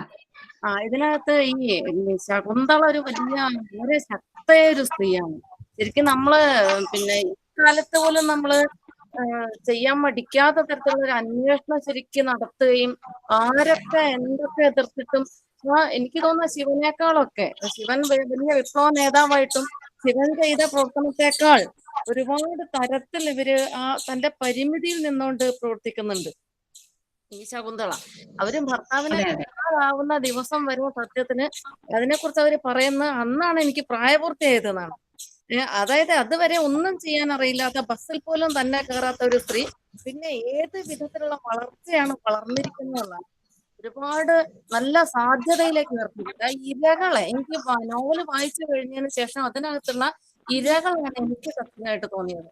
ഈ ശകുന്തള, അയ്യക്കുരു, പിന്നെ ഇങ്ങനെ ദളിത് പിന്നെ മറ്റേ രമണി ഭക്ഷണമൊക്കെ ഉണ്ടാക്കുന്ന രമണി, പിന്നെ ഭക്ഷണം ഉണ്ടാക്കി കൊടുക്കുന്ന കുരങ്ങനെ ഒക്കെ പോറ്റുന്ന അവരെ മേരിപ്പെണ്ണ് മേരിപ്പെണ്ണ് അങ്ങനെയുള്ള ഈ ദളിത് സ്ത്രീ ഒരു അതിനകത്ത് നിരന്നു നിൽക്കുന്ന കുറച്ച് ഇര ആയിപ്പോയി. അപ്പൊ ഏതൊരു അധികാര വ്യവസ്ഥക്കുള്ളിൽ ഉണ്ടാവുന്ന ഒന്നാണ് ഇരകൾ എന്നുള്ളത്. അപ്പോ ഇതെനിക്കൊരു അടിയന്തരാവസ്ഥ കാലത്തെ പശ്ചാത്തലം എന്ന് മാത്രമല്ല എനിക്ക് തോന്നുന്നു. എനിക്ക് ഈ സമൂഹത്തിൽ വെച്ചുകൊണ്ടും വായിക്കാൻ പറ്റുന്നുണ്ട്. ഇത് ഒരു അടിയന്തരാവസ്ഥയാണ് പശ്ചാത്തലം എന്നൊക്കെ പറയുന്നത് കൊണ്ടല്ലാതെ നമ്മൾ ഈ സാധാരണ സമൂഹത്തിന്റെ ഒരു അതിശയവൽക്കൃത രൂപമായിട്ട് തന്നെയാണ് നോവൽ കാണാറുള്ളത്. അപ്പൊ ഇപ്പോഴുള്ള അധികാര വ്യവസ്ഥയ്ക്ക് ഇടയിലും ഒരുപാട് ഇരകൾ എങ്ങനെ ആയി പോകുന്നുണ്ട്. അങ്ങനെ എനിക്ക് നോവൽ വായിച്ച് അടച്ചു വെച്ചപ്പോ ഇവരുടെ ഈ ഇരകളും തന്നെയാണ് എന്റെ മനസ്സിൽ ഇങ്ങനെ ഉയർന്നു നിൽക്കുന്നത് എപ്പോഴുള്ളതാണ്. അങ്ങനെ തോന്നിയിട്ടുണ്ട്. ഞാന് ചോദ്യങ്ങളൊന്നുമില്ല, എന്നെ വിളിച്ചുകൊണ്ട് മാത്രം ഒന്ന് പറഞ്ഞേ ഉള്ളൂ. ഓക്കെ ഓക്കെ, വളരെ സന്തോഷം. ഇത്രയും സമയം നമ്മളോട് നിന്നില്ലേ.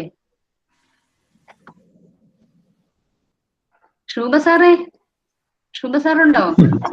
എല്ലാം കേൾക്കുന്നുണ്ട്. സാറിന്റെ അടുത്ത കൂട്ടുകാരനല്ലേ? രണ്ടു വാക്ക് പറയൂ സാർ. എന്തായാലും മാഷ വന്നതിൽ വലിയ സന്തോഷം. ഇപ്പൊ വലിയ വന്ന നോവലിന്റെ എല്ലാ അംശങ്ങളെ കുറിച്ച് നല്ല ചർച്ചയായിരുന്നു. പേരും അതിന്റെ ചരിത്ര പശ്ചാത്തലവും കഥാപാത്രങ്ങളും ഒക്കെ സാറങ്ങനെ എന്താണ് സൈദ്ധാന്തികമായി എന്നുള്ള രീതിയിലല്ല പറഞ്ഞു തുടങ്ങുന്നതെങ്കിലും ഏകദേശം അതിനെ സംബന്ധിക്കുന്ന ഏതാണ്ട് എല്ലാ കാര്യങ്ങളും ചർച്ച ചെയ്തു എന്ന് തോന്നുന്നു. വലിയ സന്തോഷം സാറിന്. അതെന്തായാലും വലിയ സന്തോഷം. എനിക്ക് തോന്നുന്നു ഗംഗ ടീച്ചർ ഔദ്യോഗികമായി നന്ദി അറിയിക്കുമെന്ന് തോന്നുന്നു. ഒന്നും കൂടി സന്തോഷം പങ്കുവയ്ക്കുന്നു.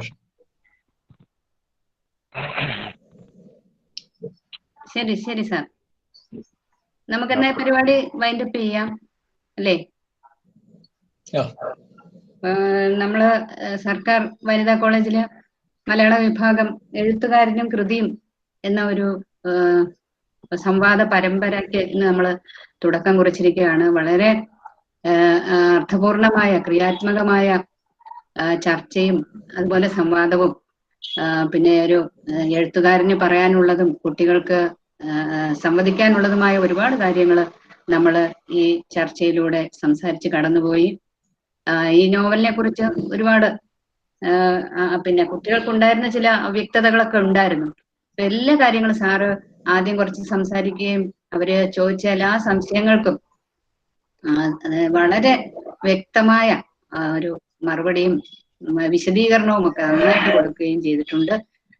ഇത് പ്രത്യേകിച്ച് ഇതൊരു പരീക്ഷയ്ക്ക് എഴുതേണ്ട ഒരു പുസ്തകത്തെ കുറിച്ചുള്ള ഒരു ചർച്ചയും കൂടെ ആയതുകൊണ്ട് കുട്ടികൾക്ക് ഏറെ പ്രയോജനപ്പെട്ടിട്ടുള്ള ഒരു സംവാദം തന്നെയായിരുന്നു ഇത്.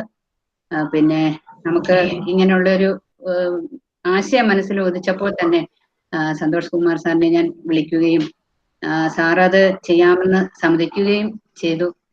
അപ്പം എന്താ എനിക്ക് തന്നെ ഈ പരിപാടി എങ്ങനെ നടത്തിക്കൊണ്ട് പോകുമെന്നുള്ള ഒരു സംശയം ഉണ്ടായിരുന്നു. പക്ഷെ വളരെ വിജയകരമായിട്ട് വളരെ നന്നായിട്ട് ഇത് ചെയ്യാൻ സാധിച്ചു. എനിക്കിത് പഠിക്കാനും കഴിഞ്ഞു. കാരണം ഈ എങ്ങനെയാണ് ചെയ്യുന്നതെന്ന് ഗൂഗിൾ മീറ്റ് ഇതേപോലെ ചെയ്യുന്നത് എങ്ങനെയാണെന്ന് എനിക്കും കൃത്യമായിട്ട് അറിഞ്ഞുകൂടായിരുന്നു. അത് ചെയ്ത് പഠിക്കാനും ഇതുവഴി സാധിച്ചു. അപ്പം പിന്നെ അന്ധകാരനഴിയുടെ പശ്ചാത്തലവും രചനാ പശ്ചാത്തലം അതുപോലെ അടിയന്തരാവസ്ഥ കാലത്തെയൊക്കെ അനുഭവങ്ങളിലൂടെ തന്നെ സാറ് അച്ഛന്റെ ആ കാലഘട്ടത്തിലെ ഒരു കാര്യങ്ങളൊക്കെ പറഞ്ഞുകൊണ്ട് തന്നെ ആ കഥ അല്ലെങ്കിൽ ആ പുസ്തകത്തിന്റെ രചനാ വിശേഷങ്ങളൊക്കെ പങ്കിട്ടു. ഇനിയും ഈ ഒരു 365ഓളം പേജുള്ള ഒരു വലിയ പുസ്തകമാണത്. അപ്പൊ സാറിന് ഇത്ര ഇരുന്ന് എഴുതുന്ന ഇത് തന്നെ വളരെ വലിയൊരു കാര്യമാണ്. അപ്പൊ ഇനിയും ഒരുപാട് രചനകൾ മലയാള സാഹിത്യത്തിന് സംഭാവന ചെയ്യുവാൻ സാറിന് സാധിക്കട്ടെ.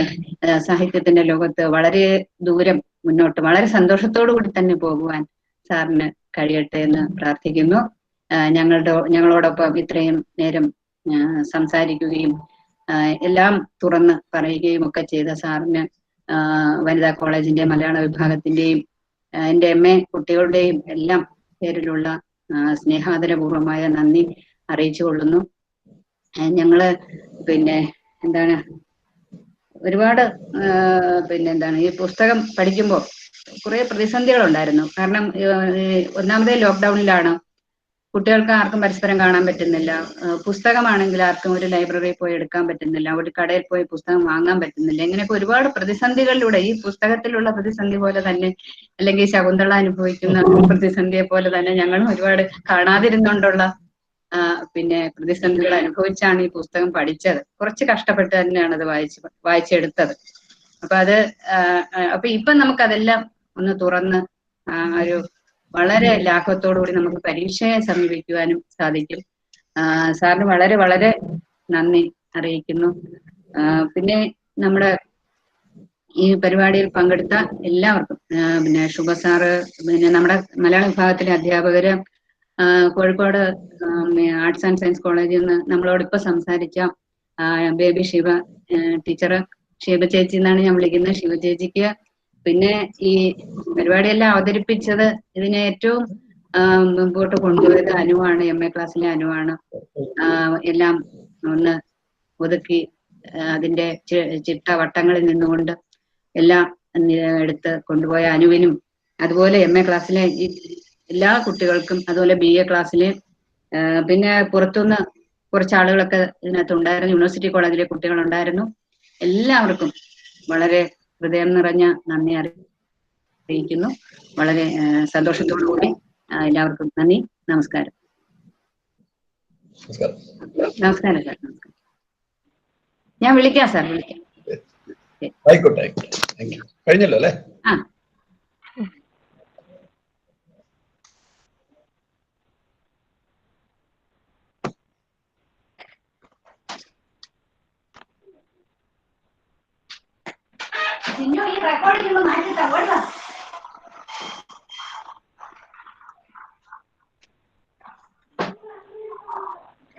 ഹലോ, അനൂക്ക ഉണ്ടോ? എങ്ങനെ ഉണ്ടായിരുന്നു? നന്നായിരുന്നു, പ്രതീക്ഷിച്ചതിനേക്കാൾ മനോഹരമായി.